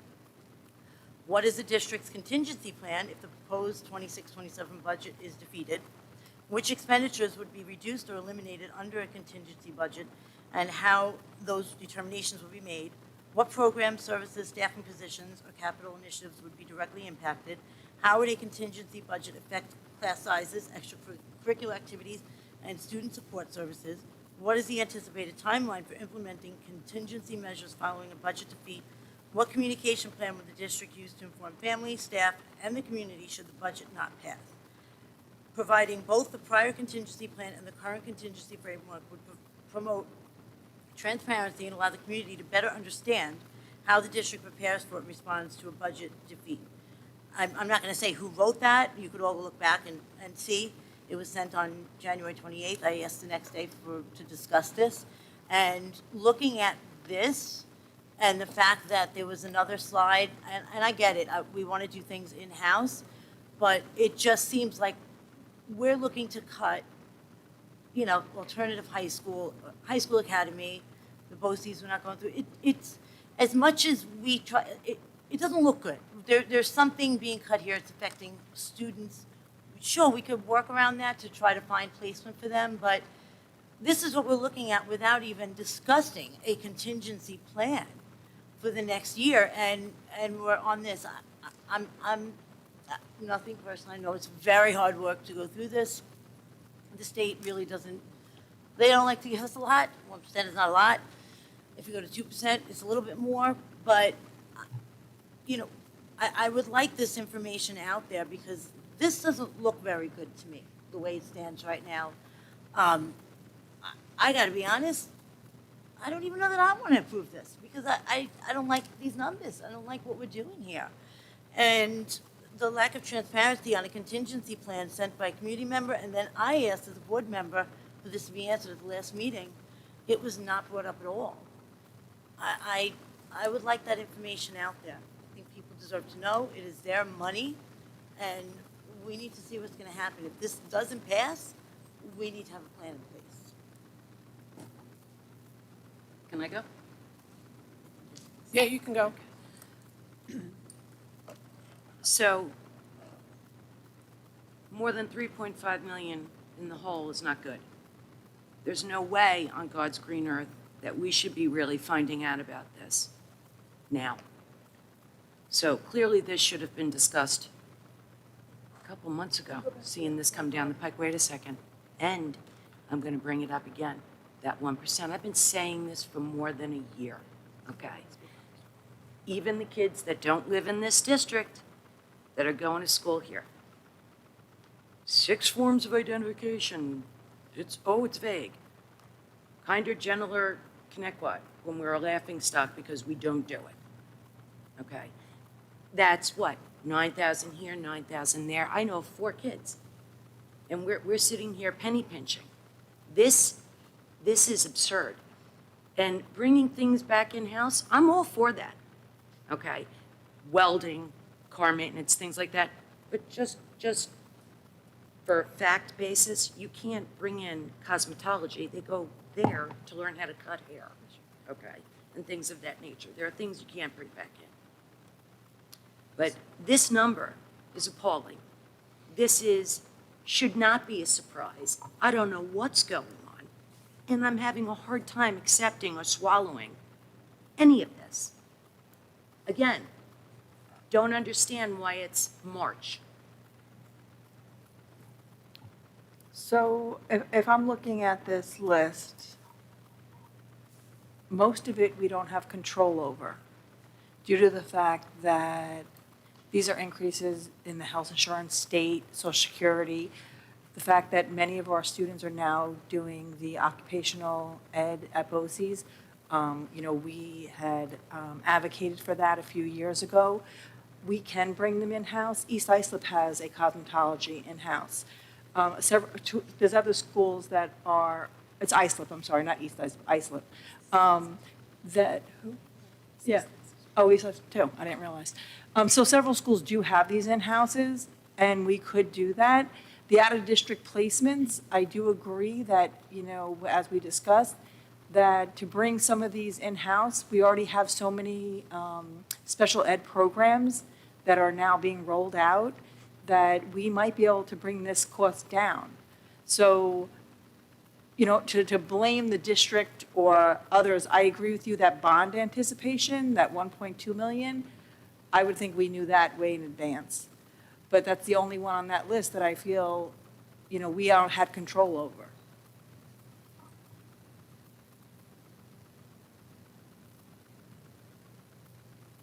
And right now, the focus is on budget development, and obviously, we'll also work on a contingency should the public vote down a budget. So I have to agree with Jackie. I mean, this does not look good at all.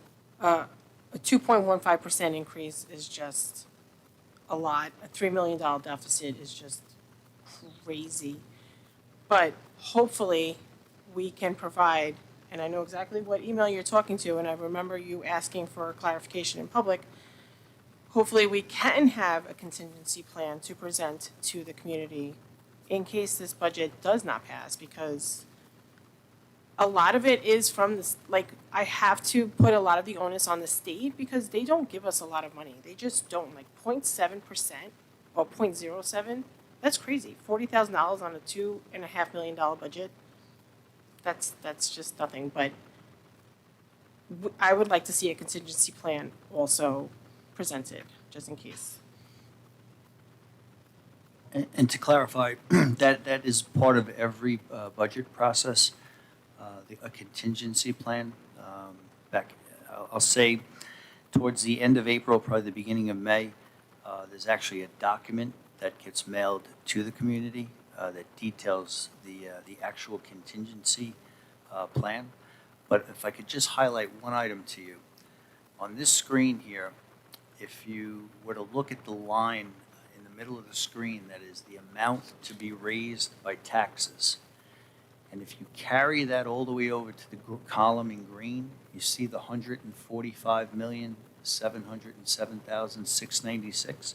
So if, and this is a big if scenario, if the district, the community were to vote down the budget, okay, and we were to go to a contingency budget, in summary, a contingency budget means you cannot increase the levy from the prior year. So that 145,707 that we raised to operate the current school year, that's the cap. So it You stays cannot status go. quo. Yes, exactly. That's all So, you have to say. so you see now, the situation we're in, we are in the initial stages right now. We're proposing to increase the levy by $3,132,000 or 2.15%.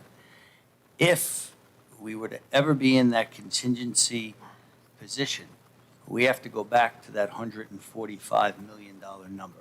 And that's how we have to operate the district. I'm oversimplifying it, but I just wanted to highlight that particular item.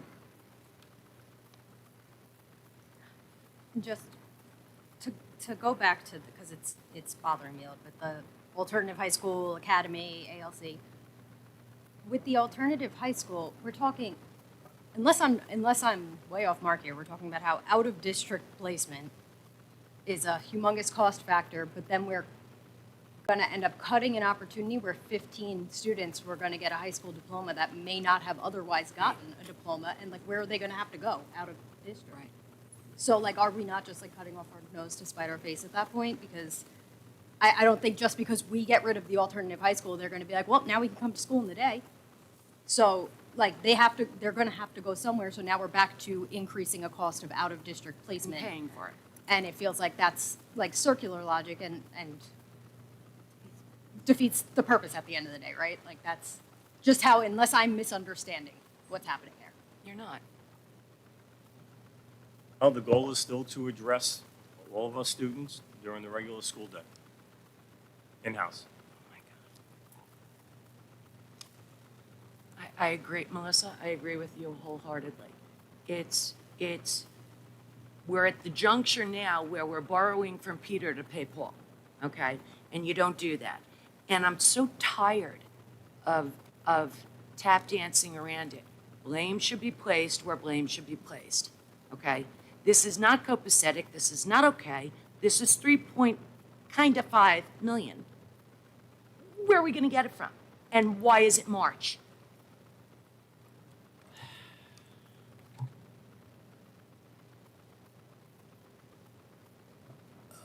As I mentioned before, the last 23 pages of the budget, and this is for transparency purposes as well, are the detailed pages of every single one of the budget expenditure codes here.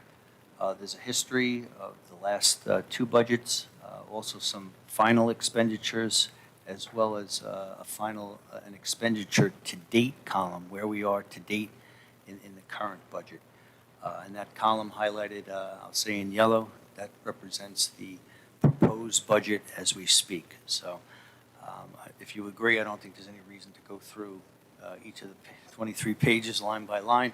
But certainly if anyone comes across a code and a line that they would like some more information, I'm it. So I'm the person who can provide that detailed information. So please request that of me if you have a question. Okay? Thank you. Thank you, Mr. Hauser. I'm sure I will have questions. We did just get the printouts today, so probably March 24th, I'll probably have some questions for you. Thank you. Does anybody else have any questions? Yeah, we spoke about a budget advisory committee, and I know people kind of laugh at it, but the fact is that you often have accountants and other people that do this for a living, that look through these and see things, okay? And we've had them. I don't know why they were discontinued, okay? But it also helps the community understand what's going on.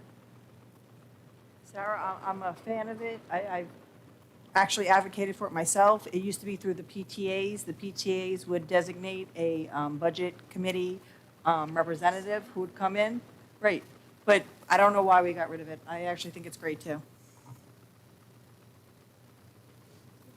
Yet again, it's one more thing where members of the Board of Ed have stated something and smoke and mirrors, and 2 months later, crickets.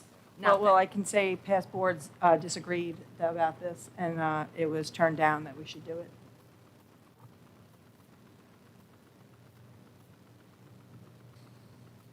Okay. Thank you, Mr. Hauser. Can I please have a motion and a second to approve the first reading of policy 5500, student records, 5500-R, student records, and policy 8635, exhibit, parent right of bill for student data privacy? Motion. Second. Does anybody have any questions on any of the policies? I have one quick question, just for some clarification.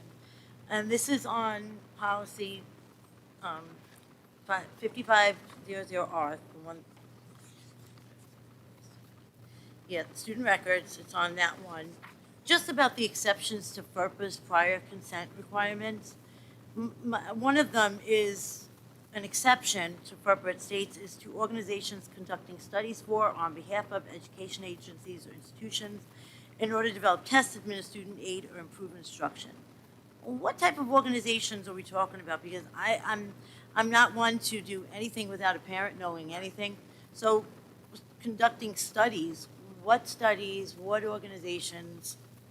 Then is that I mean, yeah, like what are we waiving here? Because parents have to know what their children are being studied on, like what's being studied about. So those are generally organizations conducted by the state education department, occasionally the federal government, which will outline specific organizations to do these studies for certain types of developments of either policies or testing.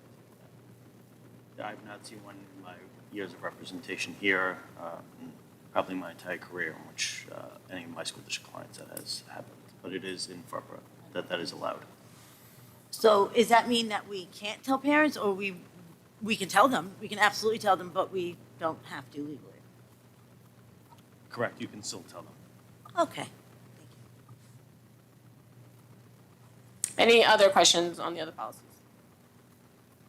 All in favor? Aye. Aye. Ms. Brazier, you're abstaining from all three?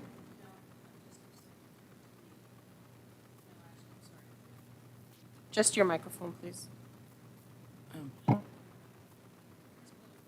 And that the one we just talked about. The 5500R? Yeah, R. Okay, so you're a yes for the 5500 and a no for the other two? Yes. Okay, thank you. All right, Mr. Ibrahim is not here, so public comment. I will now open the floor for the first open public comment portion of the agenda. I will call individuals forward one at a time. Please wait for my acknowledgement before stepping up to the podium. You should have received a number card from security on your way in. If you have not, please see a security guard in the back of the room. Any person wishing to address the board shall address the board president. Comments shall be kept as brief as possible and relate to school matters only. Each person will be limited to 3 minutes for one or more topics. Individual employees, parents, or children should not be identified by name, title, position, grade, or building. The use of foul language and threatening comments will not be tolerated, and the board will consider a recess until order is restored. In accordance with Policy 1230, public comment will not extend 30 minutes. If there are additional persons wishing to speak, the board may consider a motion to extend the time. Number 1.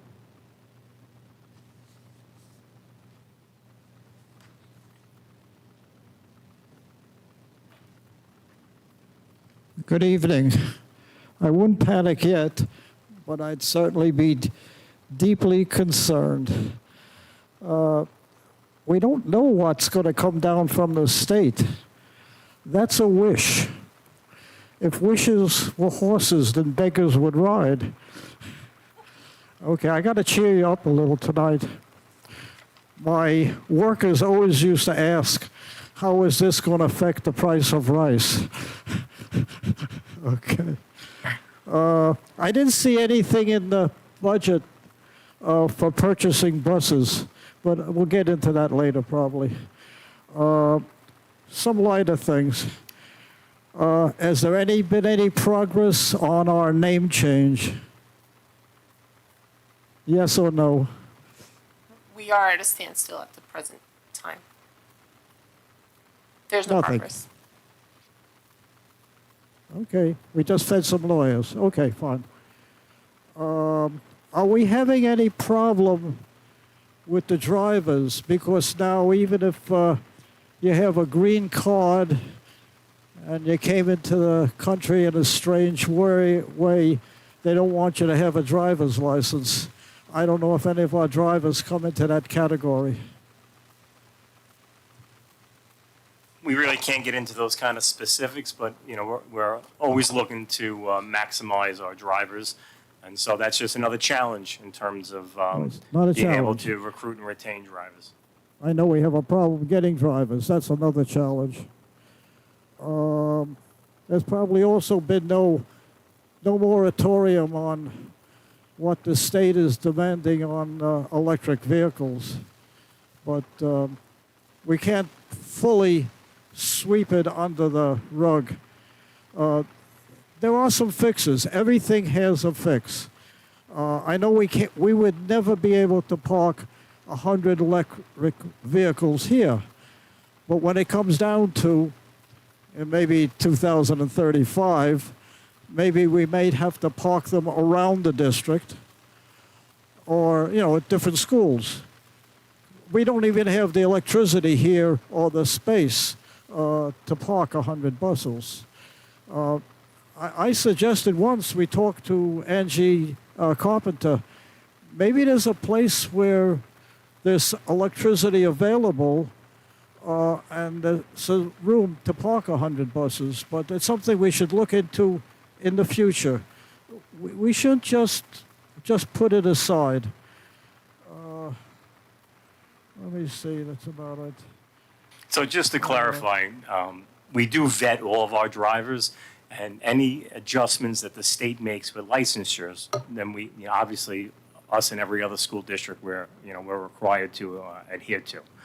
In terms of the electric bus mandate, which is still in effect, the law is on the books, it hasn't been adjusted. We are one of the strongest advocates to push back that timeline.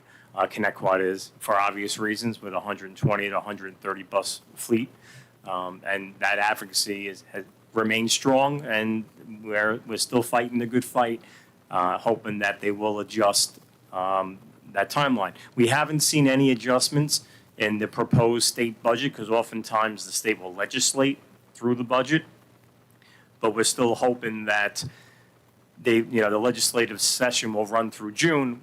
We're hoping that there will be an adjustment. They have allowed for waivers where you could apply for a waiver, and we're in the process of gathering information to apply for that waiver. And so that would be helpful in terms of the initial implementation. Instead of it being 2027, get it approved for a 2-year waiver, then you wouldn't have to implement until 2029. There is the opportunity then for a second waiver to delay implementation, but the caveat is that the total implementation date of 2035 is still in effect. So not just ConnectQuad, but across the state, districts, are advocating. And it's important to realize that you don't have to own your own fleet to be impacted, because No. even if you contract, you're going to pay it through the contractor. For us, with our robust fleet, obviously, and when you look at the bus yard, the infrastructure, your points are excellent. The grid can't provide that kind of electricity right now. Spacing would certainly be a concern because, how far apart you'd have to space the buses just from a fire suppression, component. But our advocacy remains strong. That's a good idea. We don't have to own the whole fleet. That's a very good idea.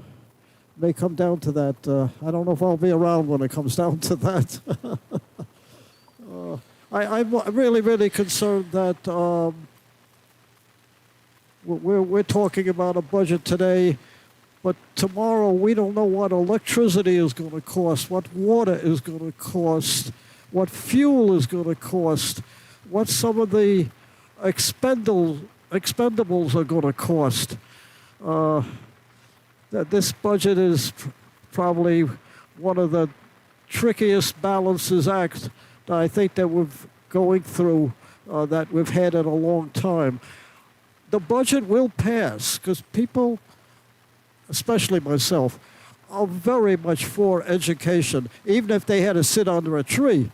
But it's going to be a difficult ride. It's going to be a difficult ride because with everything going up, I mean, the gasoline, of course, is going up. Diesel fuel is going up. The cost of just expendable items that we go through are going up. Okay, have a good evening. Thank you, sir. Number 2.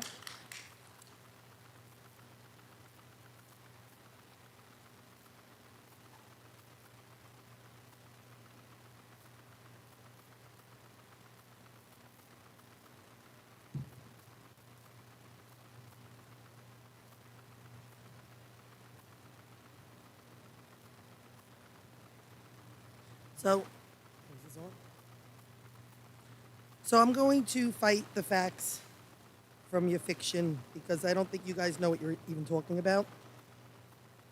You aren't doing what's best for students. You're cutting the students' focused programs. I witnessed prior Board of Ed members, Ray, Mylin, Eileen, and others, who did a much better job than this Board of Ed in doing what was supposed to be done, line by line, and find the money.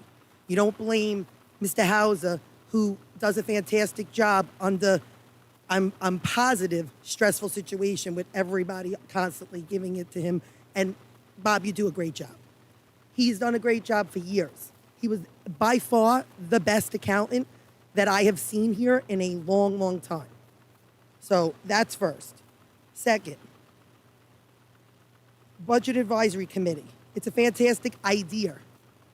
But if you listen to the community and committee members, and you don't, the Budget Advisory Committee was stopped because people stopped going to the 2 times a month meetings because nothing the committee advised was ever taken seriously and given any credence to be placed in the budget. You showed with the mascot, you don't listen to the community.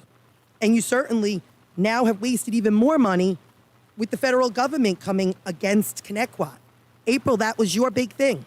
Congratulations, you wanted T-Birds at the federal government's expense. Now, actually, Connecticut's expense from the federal government coming after you guys. I can't wait to hear what you're doing with that, or are you just hiding that under the rug again?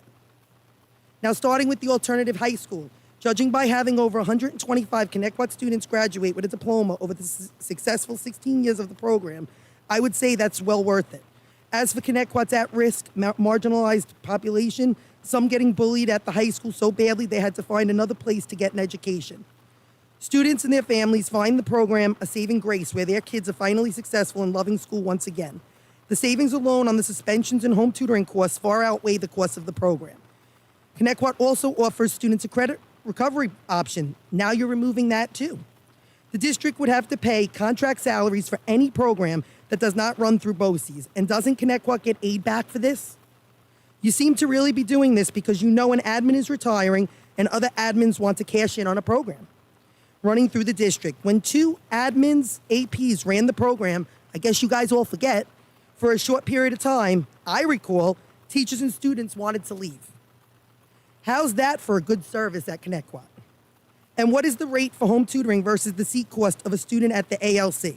That's a suspension program. And the Academy Day program. Is sending kids to alternate high school because the students are not successful there. Your ALC cost is not accurate. The enrollment changes daily. Maybe you should invite the principal admin from these programs to exec to find out the successes of the programs and the results over the last 16 years, instead of this board and admin clearly using visible personal vendettas towards other admins for your puppet master.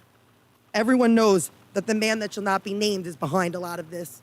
And I have to tell you, it's absolutely disgusting because these are the facts, not the fiction you guys are spreading. This is disgusting. You are cutting students' programs. You say you're students first, you are not students first. You are not students No, we are first. not. No, Ms. Parisi, we are not screaming You are not at the students community. first. This If is you are her students time first- to speak. We are listening. We are not screaming it. Continue. As for students first, if you're students first, then at the next budget meeting, this won't all be here. Because you, the Board of Ed, vote on this. The majority vote on this. You direct the superintendent and then direct your budget how you want it to go.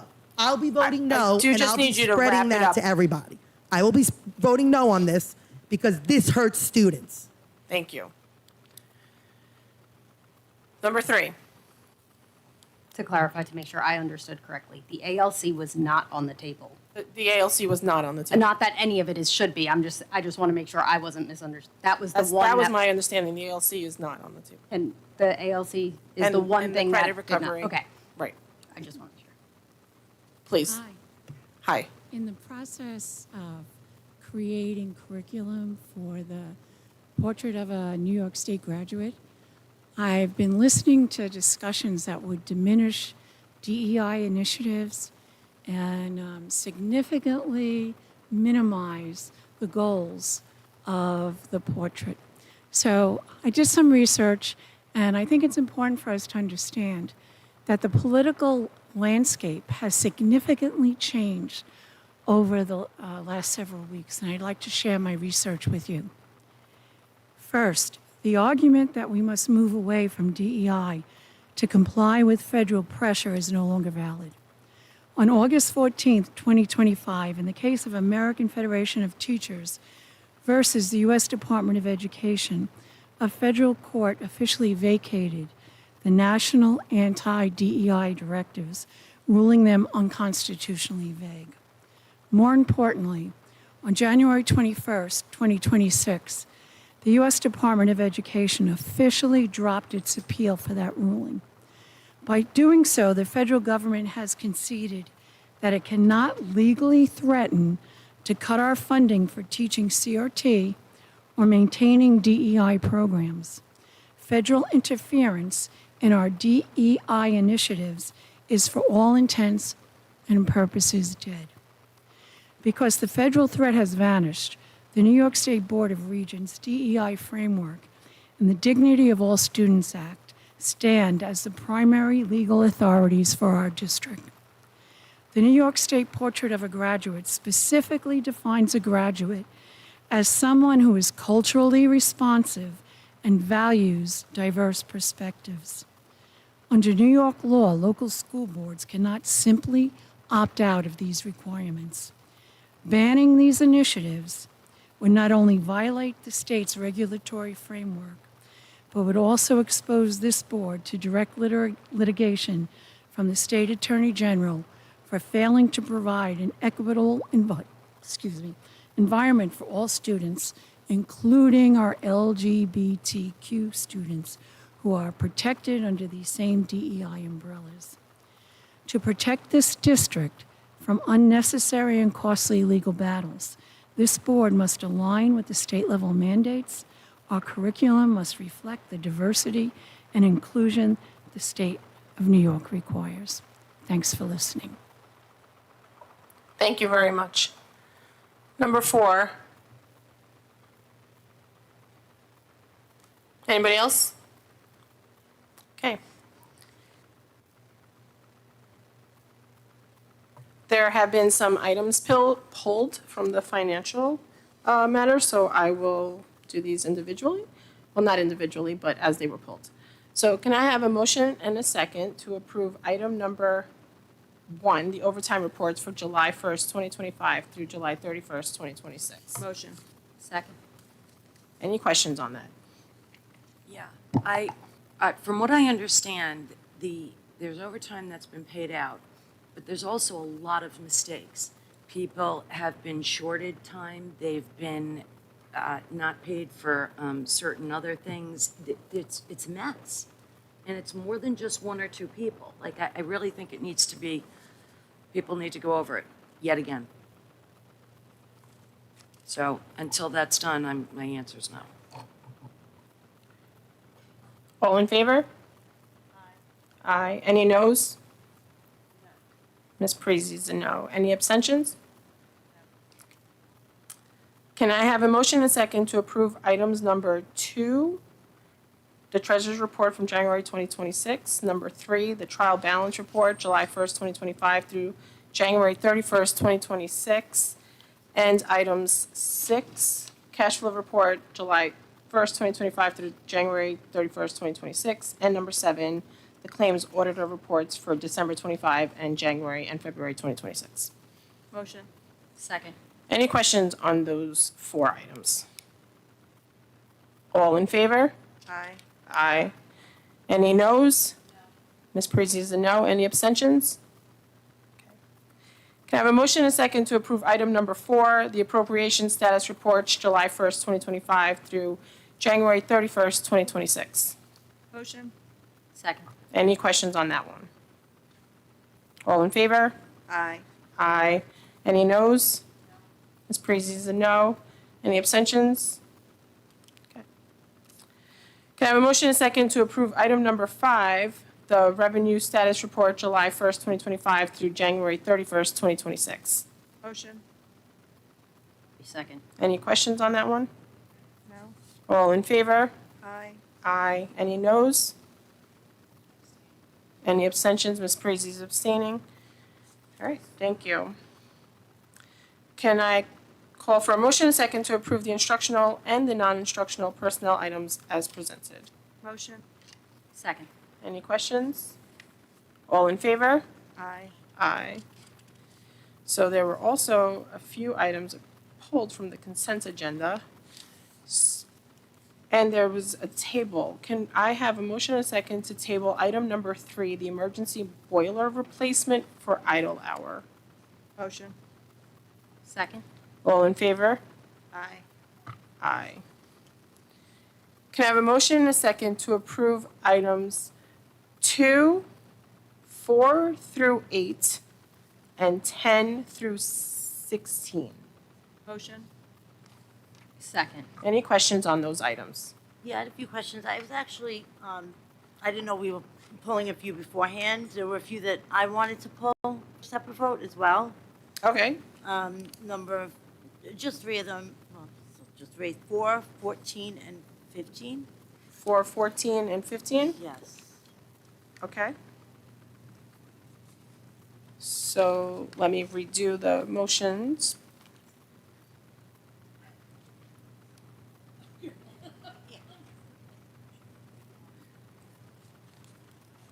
Can I have a motion and a second to approve item number 2, 5 through 8, 10 through 13, and number 16? Motion. Second. Any questions on those? Oh, yeah, I did have a question. Not for pulling, just a question. I want to make sure my numbers match because this is different from what I had at home. I think it's 7. The budget development guidelines. I'm looking at the right one. Okay. My question comes from page 2. The elementary staffing based on grade level enrollments. I am hearing that we're pushing classes to 27 in some buildings, or we're looking to do that. I would like to know if that's true, what we're doing, because that's a lot. We're looking to stay within the budget guidelines and the grade ranges. Okay, because I want to make sure we don't, 27's a lot. So, okay, so just making sure. Any other questions? All in favor for Aye. items 2, 5 through 8, 10 through 13, and number 16? Aye. Thank you. Can I have a motion to approve item number 4, probationary period extension resolution? Motion. Second. Any questions? All in favor? Aye. Aye. I thought we were going to do roll call. I didn't have a question, but I just have something I just want to say Okay, before my vote. sure.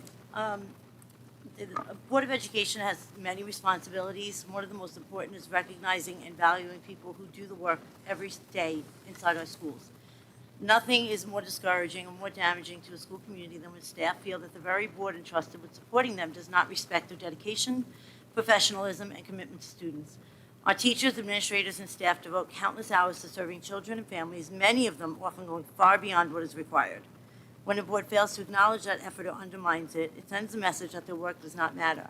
And that kind of message threatens morale, weakens trust, and ultimately harms the culture of the entire district. A strong board understands that supporting and valuing its staff is not optional. It is fundamental to maintaining a healthy, effective public school system. And I was honestly kind of torn with this because I do not believe we ever should have been brought to a point where this item even exists and is on our agenda. However, I do hope that with more time, this difficult situation can turn around for the better, because I believe our focus should remain where it always belongs, on putting the students first, of course, but in order to do that, we must ensure that the dedicated professionals who serve them every day feel supported, respected, valued, and secure in their livelihoods and futures. So, I know we're voting now. I am a yes for this. Okay, all in favor? Aye. Aye. Any noes? Any abstentions? Okay, can I have a motion and a second to approve item number 9, custodial unit MOA? Motion.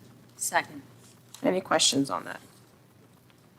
Yeah, why can't we discuss this? Why is this not discussable? Why can't we discuss this in public? Why can't we discuss it? Yeah, I mean, is there a reason? No, you, Okay, Yeah. No, you- I'm wondering, I'm thinking that maybe the public should know what it is. yeah, it's a memorandum of Yeah. agreement for the custodial unit. Okay, so, Oh, that was my okay. question. That relates to weather emergencies. Right, as it relates to weather emergencies. All in favor? Aye. Aye. Any noes? No. Any abstentions? Okay, thank you. Can I have a motion and a second to approve item number 14, transportation settlement agreement and release number 2? Motion. Second. Any questions? My only question is, I have to be honest, I don't remember ever discussing this. I don't know if it's just me, but first of all, it wasn't in anything that I received, on Friday when I get the information sent to me. It wasn't on the agenda, then I saw it in the packet, and I said, I don't know, so this is not personal, I am.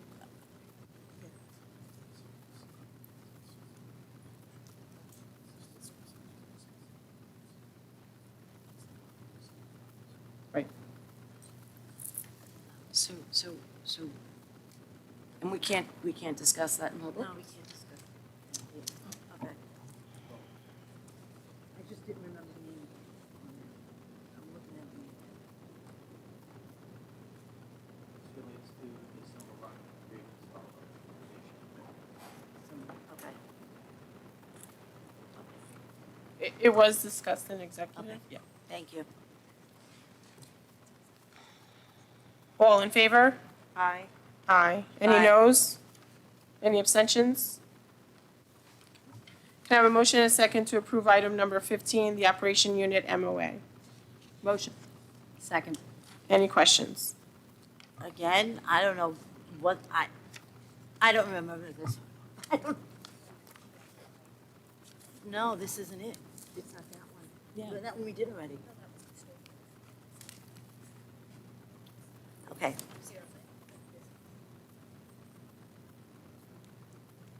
Thank you. All right, one of the things I'm gonna have to say, and we're all human, but when, I need this stuff before Yep.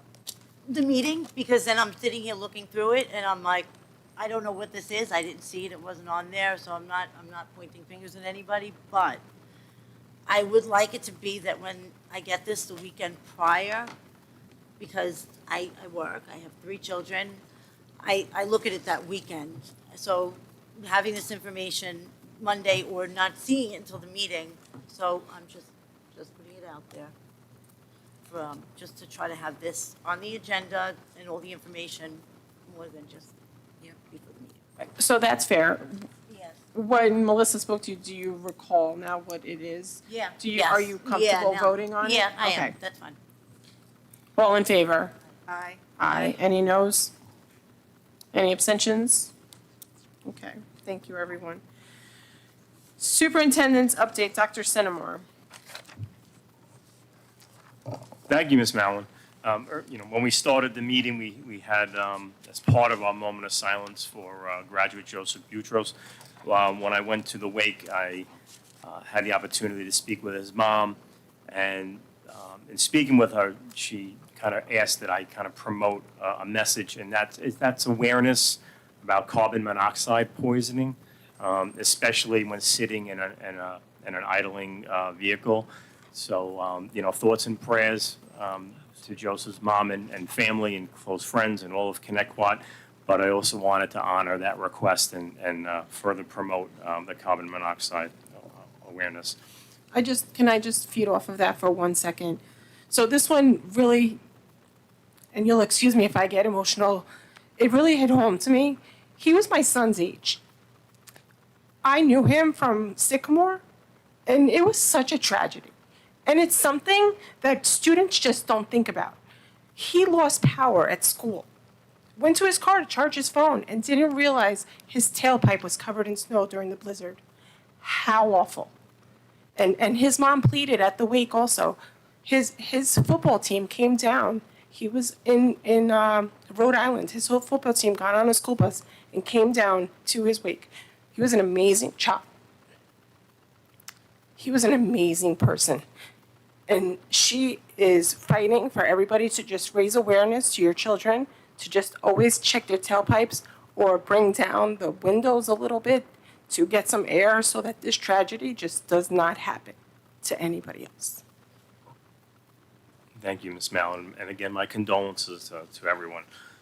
Certainly, Joseph was a shining star, and his memory, his legacy will live on. Certainly, congratulations to all of our student athletes and teams who are recognized this evening. Our scholar athletes continue to honor our district, and we thank the coaches and the program and all the supporting parents and community as well. Thank you to Ms. Poppy, our directors and principals, on a very informative elementary and curriculum presentation tonight. This followed the one at the secondary level, and we appreciate the efforts of our leadership and certainly our staff and support staff, teachers, support staff who are in the trenches with our students as we focus on the bread and butter. The high school recently had their musical Anastasia. It was last week, and it was spectacular. I know our Board of Education members want to speak more on it, so I'm just going to say congratulations to our students and staff as our theater program continues to shine. Last week's International Night, which was organized by the World Language Honor Society, was outstanding. It has become a true hallmark event for our high school and community. The presentations were great, and the food was pretty terrific. It beautifully highlighted the rich heritage and diversity of our community, which is a true source of pride and strength. It also comes at such a wonderful time of the year, as we just concluded Black History Month, and now at Women's History Month. We're focusing on disabilities awareness, and there are so many wonderful holidays from Ramadan and Eid to St. Patrick's Day to Passover and Easter. Literacy is always a big focus, and for all of our schools across all curriculum areas. Recently, Sycamore and Duffield held literacy nights. They were very well attended. They were very interactive. Kids and families truly had a wonderful experience. It was a lot of fun. The John Pearl McTeacher Night was actually, I think, moved to, I think it's the 24th. What's really neat is that a lot of our schools will do fundraisers at the local McDonald's, where our staff and our administration will help serve food, and it's a fundraiser for the school. It's really neat to see the staff do that. So we appreciate that, and it's always nice to have one of our local establishments partnering with our schools, as many do throughout our community. We have a big event coming up Thursday night. We really want to promote it. Thursday night, March 12th, 6 p.m. at Oakdale Bohemian Middle School. This is being sponsored through our Student Services Department. It's dinner and a movie night.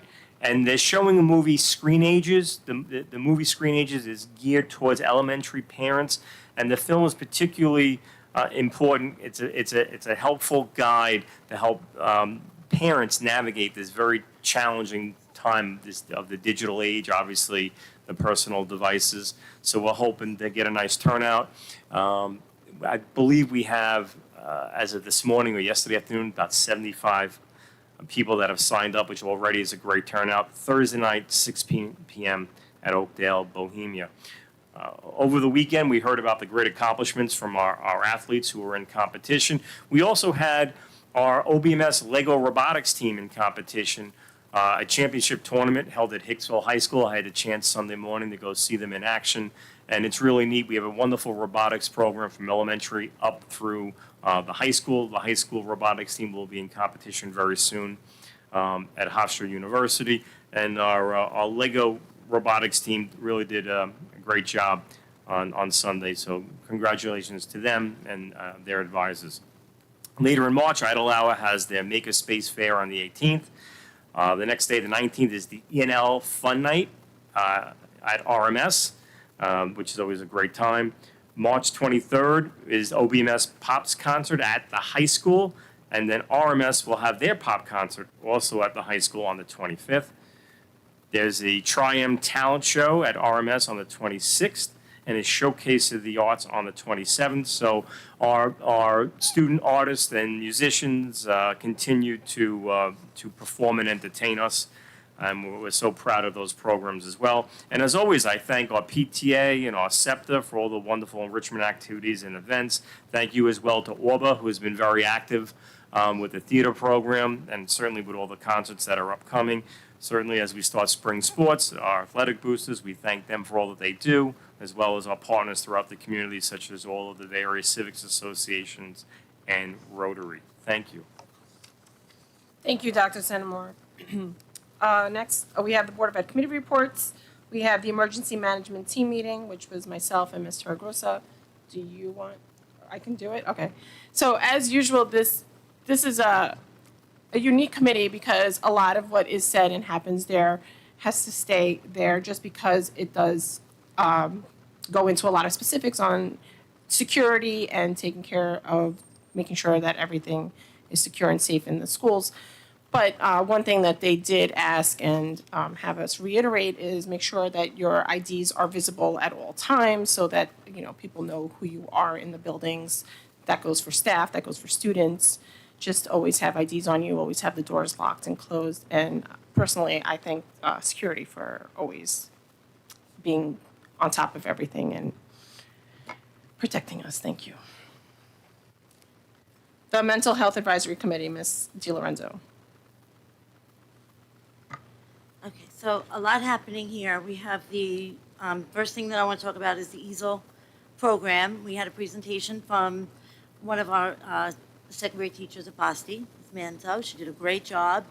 And just to give a little bit of a background, which I would love to have them here, somebody here from the committees, or Dr. Pisani, or somebody to explain EASL to everybody, but I'll give you a little bit of a brief overview. It's the process through which youth develop and apply skills necessary to understand and manage their emotions, set and achieve positive goals, build awareness for self and others, establish interpersonal skills for relationships, and learn how to make responsible decisions.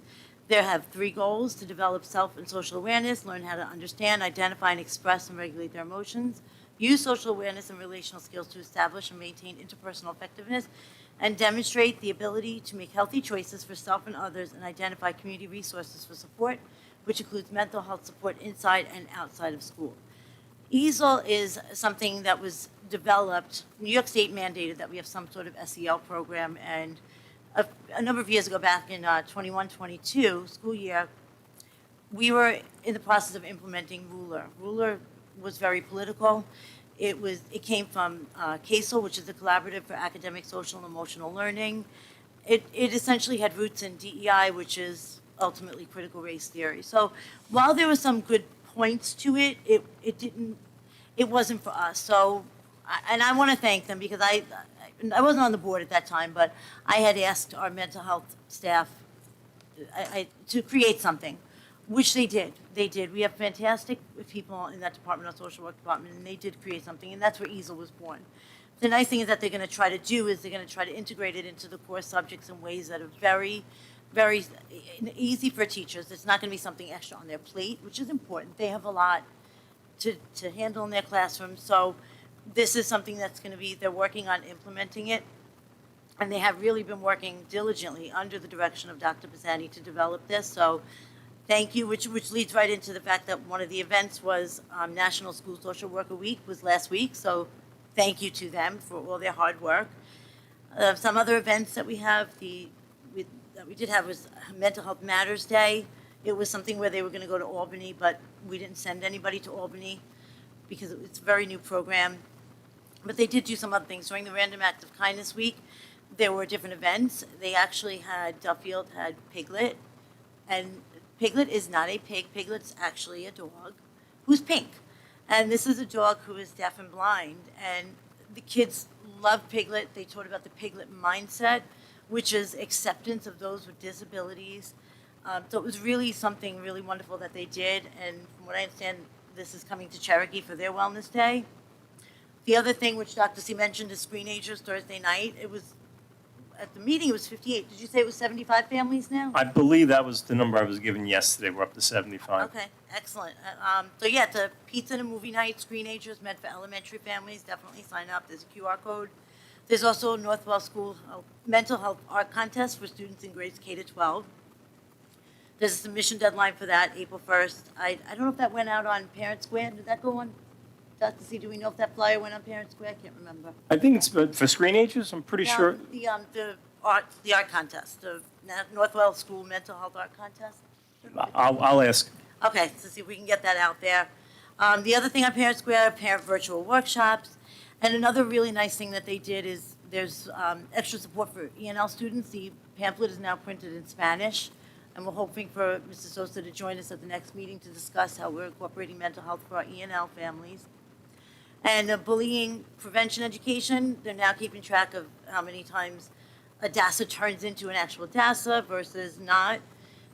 There are team monthly meetings at the buildings. And the other thing I know we had mentioned is to have the LICAD Joe Salamone come to the meeting, hoping we can maybe get him for our next meeting. And also the students that are part of the ambassador program, because they piloted to John Pearl, so it would be really nice to recognize these students. Maybe at our next meeting, if we can reach out to the department and see if we can set that up. So is the contest Erase the Stigma? So yeah. it is on Parent Square. Thank you. Thank you so much. Yes, and we do have LICAP coming to the next meeting. Oh, we do have that Yes. set up. Excellent. Maybe we can also see if the students want to come, the ambassadors or some of them. We could look into that too. That'd be nice to recognize them. Or if it's not the next meeting, it's the April meeting, but they are definitely scheduled. Excellent. Okay, thank you. Yes. Is Piglet actually a dog that they bring in? Yeah, and he's kind of Okay. pink, and he's small. When I say he's tiny, and he's very pink, so they named him Piglet. Very cute. The kids absolutely love Piglet. dog that they brought in. Yeah, that they brought in. Yes. Thank you. Board of Ed topics, district updates, Ms. Iannatelli. So, as part of Connecticut High School's job shadowing program, students had the opportunity to tour North Atlantic Industries in Bohemia, where they gained valuable insight into the world of engineering and advanced manufacturing. Connecticut also participates in our own job shadowing program for any student who is thinking or pursuing education in the future.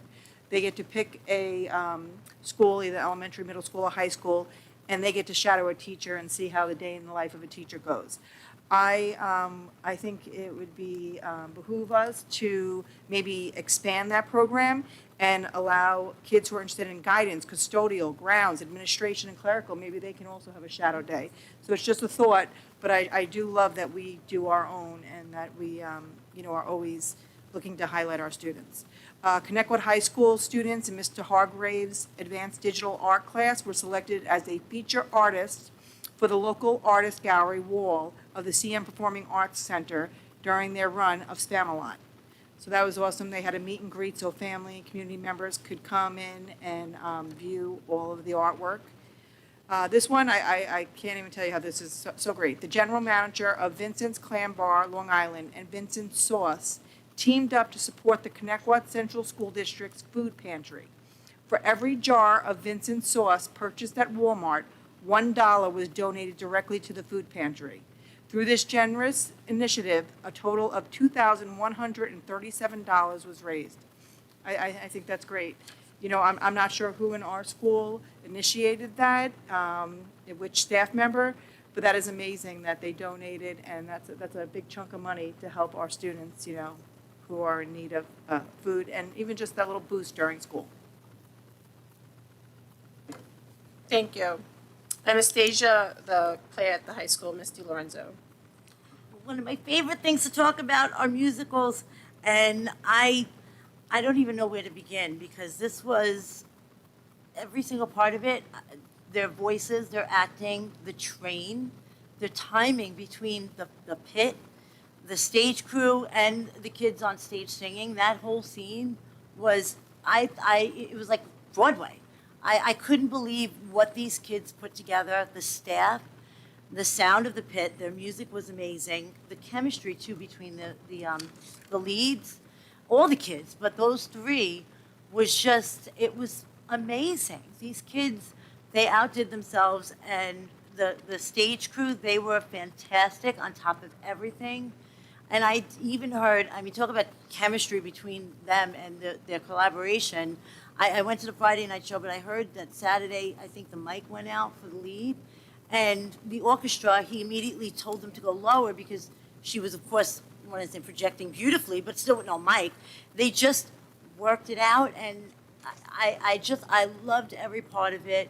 Amazing job to the whole cast, the crew, the staff that put this together. It was such a joy, such a pleasure, and thank you for a wonderful night out. Took my daughter, she loved it, and it was just, it was fantastic. Great job to every single person involved. And she didn't skip a beat. So her mic went off, and it was like as professional as ever. She just kept going. You said it, their voices were just amazing. Everything about it was fantastic. I agree. Okay, Snow, Miss DiLorenzo. Yes, I wanted to know, because it was a lot of, you know, it was a lot of unknowns with the Wednesday day that we had the delay. We didn't know what was happening the night before, and I get that. It's hard to tell what's going to happen, but there was just so much going on that morning. So I just wanted to know, I don't know if you have the stats on this, how many kids were late or absent on that day as compared to any other day, because I know a lot of parents didn't send their kids. And I want to be sure that anybody who was late or absent, it was marked as excused, because honestly, if somebody, and again, we would have never known, but probably if we had started school on time that day, who knew? We probably would have been okay at that time, but you don't know. You can't predict the future. So I understand parents not even sending their kids or sending them late. So I just want to see what we're going to be doing about those students that day. So I want to echo your statement, and I know we both said it when it happened. It's so hard, right? Because you look at the weather, you look at the weather pattern, you make a decision, and then the next day the weather completely just changes because weather people are the only people that are allowed to be wrong 90% of the time, right? So as a superintendent, I know you do the best you can, but I do want to reinforce what Jackie said. If students were absent and or late, that they are not marked for it and that they are marked excused, because parents had to make difficult decisions that morning of whether to keep their kid home for their own safety, how they were going to get them to school. So absolutely, any latenesses or absences that day were excused from a weather emergency. This is actually a nice opportunity for me to thank all the various crews from our facilities department, the mechanics from transportation, and then on that particular day, that Wednesday, all of our bus drivers, that Wednesday was very challenging. So a big thank you to everyone in facilities, all the different crews, custodial, grounds, maintenance, transportation mechanics, certainly our bus drivers. A big thank you to everybody under John and Brandon's leadership as well. Bob and Rich, everybody chipping in. Appreciate everyone. In terms of the attendance was definitely low that day and high lateness. I know Ms. Poppy has some numbers for that Wednesday. I'd like to request something ever happens like that again, pull the trigger. I don't care if it's the last minute, keep the buses off the road. Buses shouldn't be sliding backwards in Ronkonkoma. That's how we used to check for time immemorial. I said this. We put a driver on and whoever else took a bus and hit those hills in Ronk. And that determined.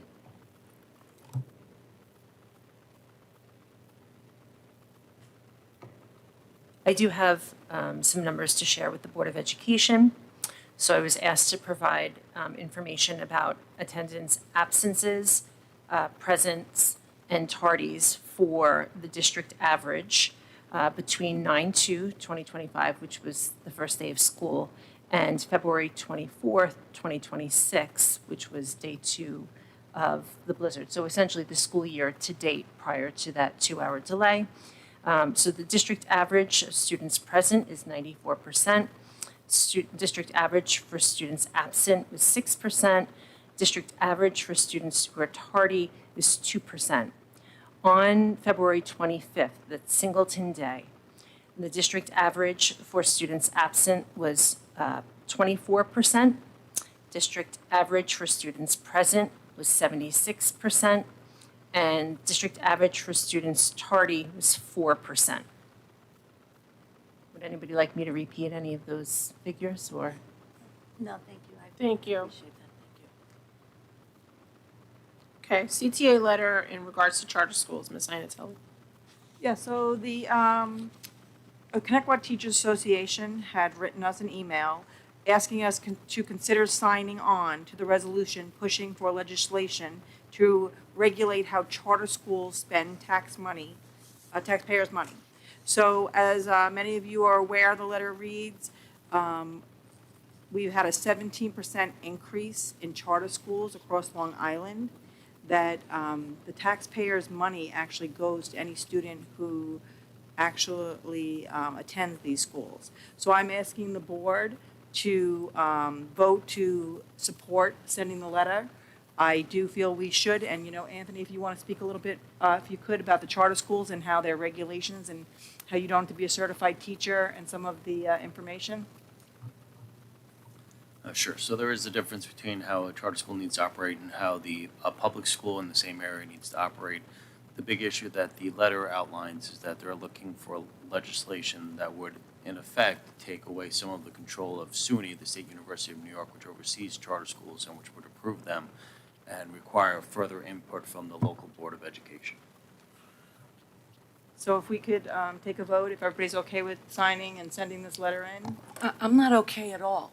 This is something that I have to think about. I have to really consider this and do some homework on my own. To sit here and do it after the 11th hour of a board meeting is unacceptable. All right, we received this letter from the CTA on February 26th. Didn't know there was going to be a vote. So on sending anything out. Okay, so we'll do it next meeting. I agree too. I didn't know that there was going to be any kind of a vote on this, but I do have something to say about it. I will, of course, first and foremost, always proudly support public education, especially Connecticut as a place where students can thrive and succeed. And while families make decisions that are right for their children, my role as a trustee is to help ensure that our public schools, Connecticut specifically, remain a strong and attractive choice through excellent academic programs and meaningful success after graduation. At the same time, I do believe it's important for the board to remain focused on its core mission to uphold our responsibility to be thoughtful and even-handed in our approach. Maintaining an apolitical posture helps ensure that we represent all members of our community and keep our attention where it belongs, supporting students and strengthening our schools. So by staying centered on education rather than political affiliations, we reinforce our trust and demonstrate that our priority is the success of every Connecticut student. So I'm not ready to vote on anything. I just want to say, no matter what goes on, we should always remain focused on making sure that Connecticut is a top choice for our families. They're paying their taxpayer money. We want to make sure that they look at whatever options are out there for them. And Connecticut is the best choice for their children.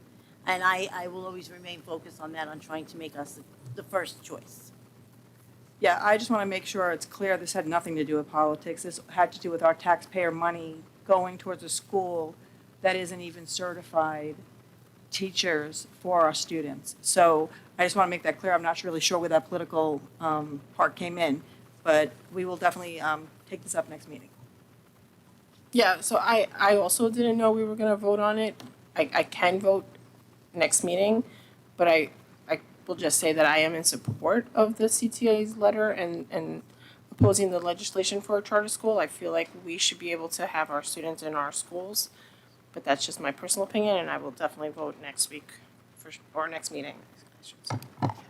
I'll definitely vote the next meeting. Having said that, I don't believe that it should be in the hands of a Board of Ed, by the way. No, it's just to sign the letter. No, right? it's for I the. get it, but ultimately, what did Anthony just say?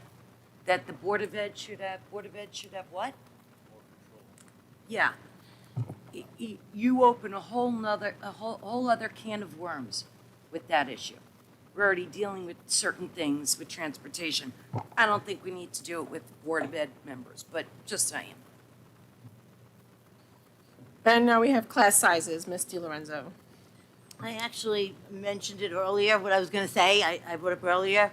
But if everybody's done, I actually did have something else I wanted to talk about. I guess I can do it now. What I wanted to do is, I wanted to give some Thunderbird transparency. I want to bring up some things that happened just to try to basically wrap up what's been going on. I'm going to go back a little bit. September 28th of 2023, the board, approved $25,000 for Sokolov Stern to fight alongside Massapequa. That was approved with a unanimous vote, 5-0. August 27 of 2024, we approved another $25,000 for the same law firm for the same reason. That was approved, but it was approved as a 3-2. Then on September 2nd, 2025, this past September, we approved 3-2. Well, I say we because I'm sitting up here, but I was part of the two to say no. Approved the settlement with Albany. And then on January 22nd, 2026, the U.S. Department of Education finds Connecticut Central School District violated Title VI by complying with Native American mascot ban. So it's now been about a month and a half since this finding by the U.S. Department of Education, and honestly, the community has heard nothing about it. And I understand, as a board trustee, I am bound by Robert's rules. I am legally unable to give any kind of details about the legal discussions being had. But the money is yours. It's taxpayer money. That is not private. So I'm going to summarize the finances behind this. I'm going to quote an article from the New York Post, and I'm not going back to that. That was a very contentious time for our board, but there was an article that was put out June 10th, this past summer, and the district is quoted as stating, the district has invested significant funds in larger scale athletic costs at the high school and middle schools without the Thunderbirds name or imagery. These costs included the replacement of turf fields, indoor gym floors and equipment, and other fixtures, as well as repainting projects throughout the schools totaling $23,620,000. The district has completed at least 75% of the necessary work for compliance. This was stated in the New York Post. Came from a letter from the district. $23,620,000 is that number. And that's not actually the number. The number is actually a little higher. Add in another figure that was part of the letter that New York Post had obtained, another number, $167,255.72. Add that number in. That was for uniforms, equipment without the logo. Then add in legal expenses, which totaled $70,895.93. And our most recent Board of Ed approved expenditure from this past January, it was approved 3-2. I was a no. I believe, Sarah, you were also a no for that, for $36,501.06. That total is actually $23,894,652.71. Now, I understand a little portion of that was part of the money that we all approved, that $50,000. We spent $38,934 out of the $50,000 that this board approved. So, all right, let's just take that out temporarily. Then the number is still $23,855,000. Now, that particular money, that $38,000, that was done because we had asked the community what they wanted to do. We were listening to the community. The rest of this money, the community had no say in. They didn't know, because some of this money, those figures, were spent the years 2020 to 2021. the 21-22 school year, 22-23 school year, all prior to all of that happening. The other thing I don't quite understand is that while we were in this litigation alongside Massapequa, we did that through the 23-24 school year and basically the 24-25 school year, yet those years we are listed as spending money. The 23-24 year, we spent over $48,000. And the 24-25 year, we spent almost $37,000. While we were in litigation trying to retain our Thunderbird name, T-Bird name, fighting, the community figured we proved $50,000. Here we were alongside Massapequa, and yet the district is spending money. Now this is like about 80 grand to change our logo at the same time. I'm not quite sure how that happened. So nonetheless, these are the figures. Facts are facts. You can't dispute them. The money is the numbers are there. And we have anticipated costs that I've managed to gather over the information we've gotten. Anticipated costs if we continue on with, now we don't have to necessarily get rid of T-Birds. We can keep T-Birds, just not Thunderbirds. So there's still anticipated costs of $12,732.50. Some other charges were with the $80,000, which is expected possibly to be more beyond that $12,000. And then another $10,000 for more legal expenses should we continue carrying on the way we are going. So I was almost going to bring this up during our budget talks because this is money, budget, but that was a very long conversation, and this is kind of, I would have wound up veering off into something different. But I think it's only fair for the community to have these numbers, so you have all the facts. I cannot tell you what's happening, beyond that, because that is what I am bound to legally as a Board of Ed trustee. But the money belongs to the community, and you have a right to know what was spent out of your money and what could be spent. Shall we carry on this way? Can somebody let me know if I'm wrong? I think, and I'm asking for honest clarification. I thought when we had this conversation, it was that there was things like uniforms that had been replaced anyway. We went from things that said Thunderbirds across and those more like everyone's doing just the letter now. Are you referring to the $23 million? Yeah, like how we got So what it was my understanding that the $23 million is monies that was spent over an extended period of time, not like in a year or two. And it wasn't. It was like an 8 or 10 year period where it was like, Dr. Senimore, correct me if I'm wrong. Yes, it you're was correct. like bonds. Yeah, there were projects across the district that at the time, if there was any kind of signage that related to the mascot, that as they were doing these projects, they might have gone to Connecticut or T-Birds. Same thing with uniforms that were due to be replaced anyway.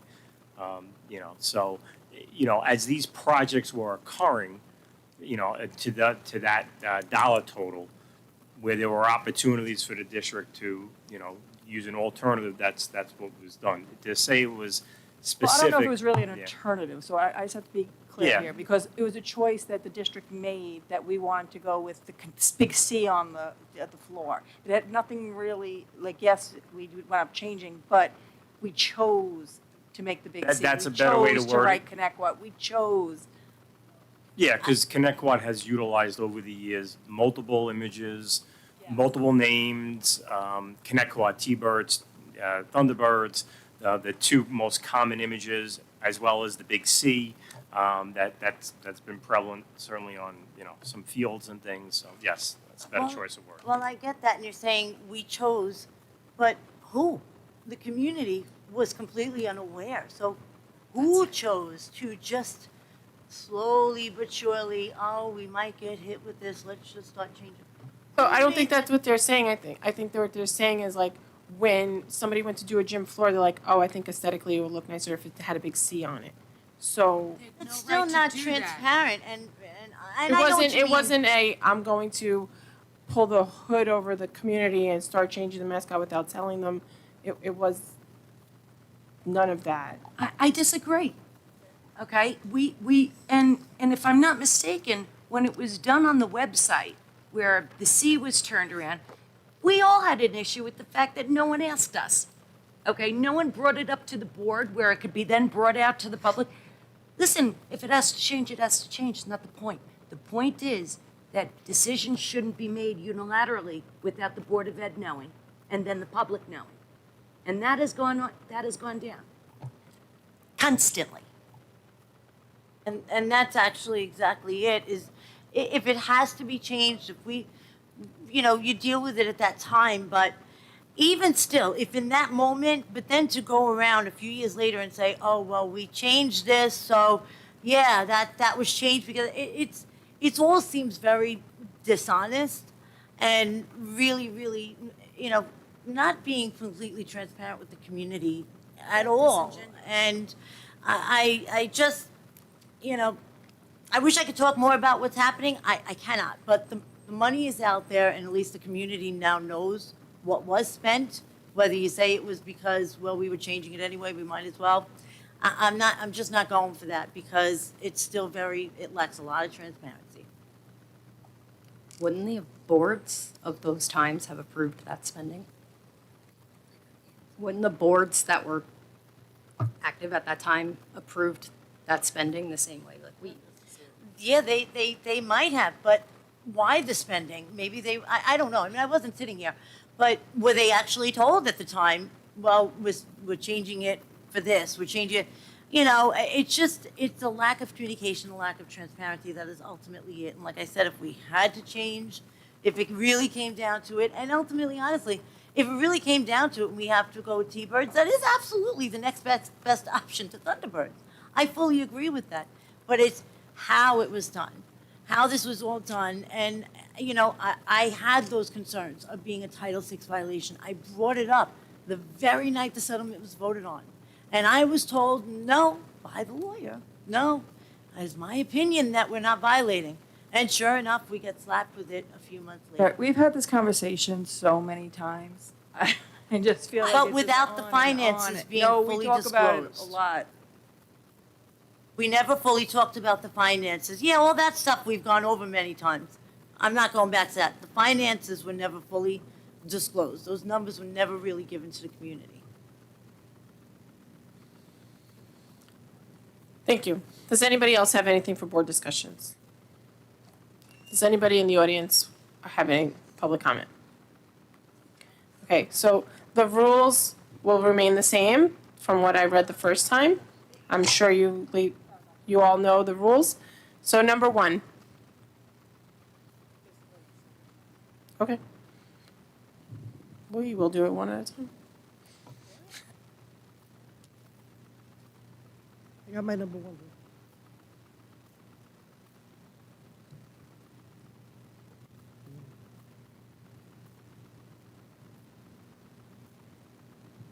This was my original comment I was supposed to say until you guys did the other thing before. When I watched the last Board of Ed live stream and saw the board refuse a moment of silence, I knew I had to speak. For years, this district has taken moments of silence for fallen first responders and others without issue.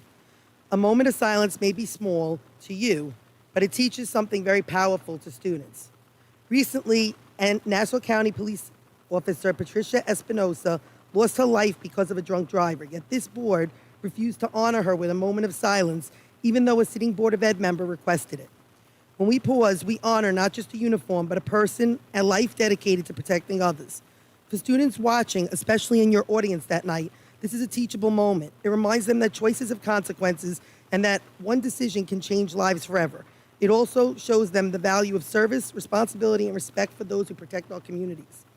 That's why it is deeply troubling that Board of Ed member April Iannatelli not only refused the request for a moment of silence at the February meeting, but then went on to state she blocked it and plans to create a policy to prevent honoring first responders in the future.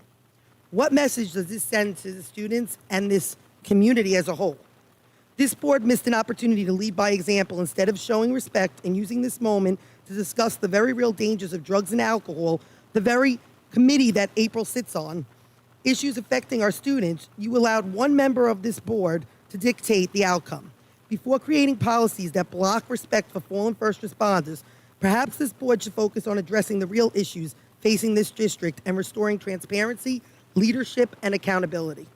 I would like my remaining public time to be used for the moment of silence that Officer Espinosa earned and deserved. but that this board refused.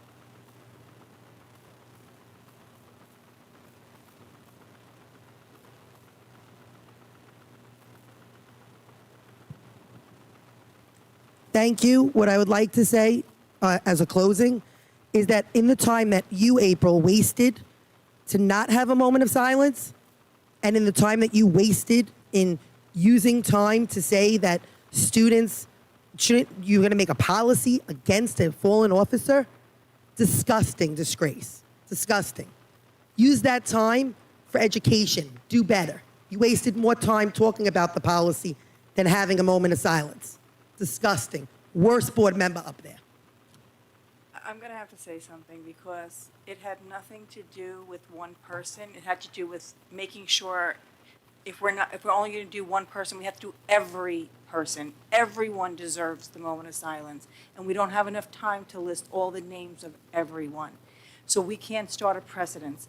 Let's be clear, though, not one person's life is more important than another's. All count. Every life lost matters. I just wanted to say thank you for doing that because I was the one that requested it and didn't have the opportunity, so thank you. I want to say something.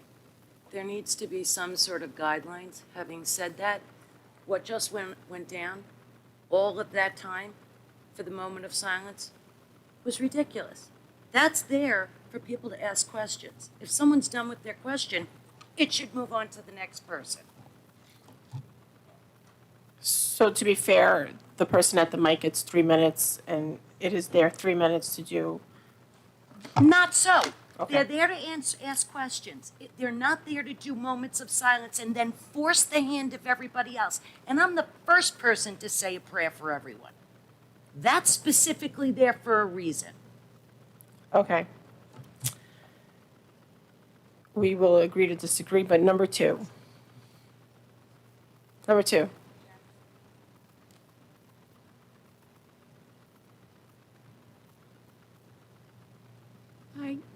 Excuse me, I have a cold today. I just want to put my 2 cents in with the process of the mascot. That New York State had a mandate, and it was over 20 years. So Connecticut was following that mandate piece by piece by piece in its creation of new facilities and whatever. And there was discussions about it. And over that time period, no one knew that there was going to be an alternative discussion, that the federal government was going to get into it, and there would be different viewpoints. But I do want to say, over 20 years, everything was simplified, and the process was followed. Thank you. Thank you. Number three. That's it. It's you. You do have to go to the mic. I'm sorry, just for the people at home. You're trying to be a rule breaker after all these years, you know.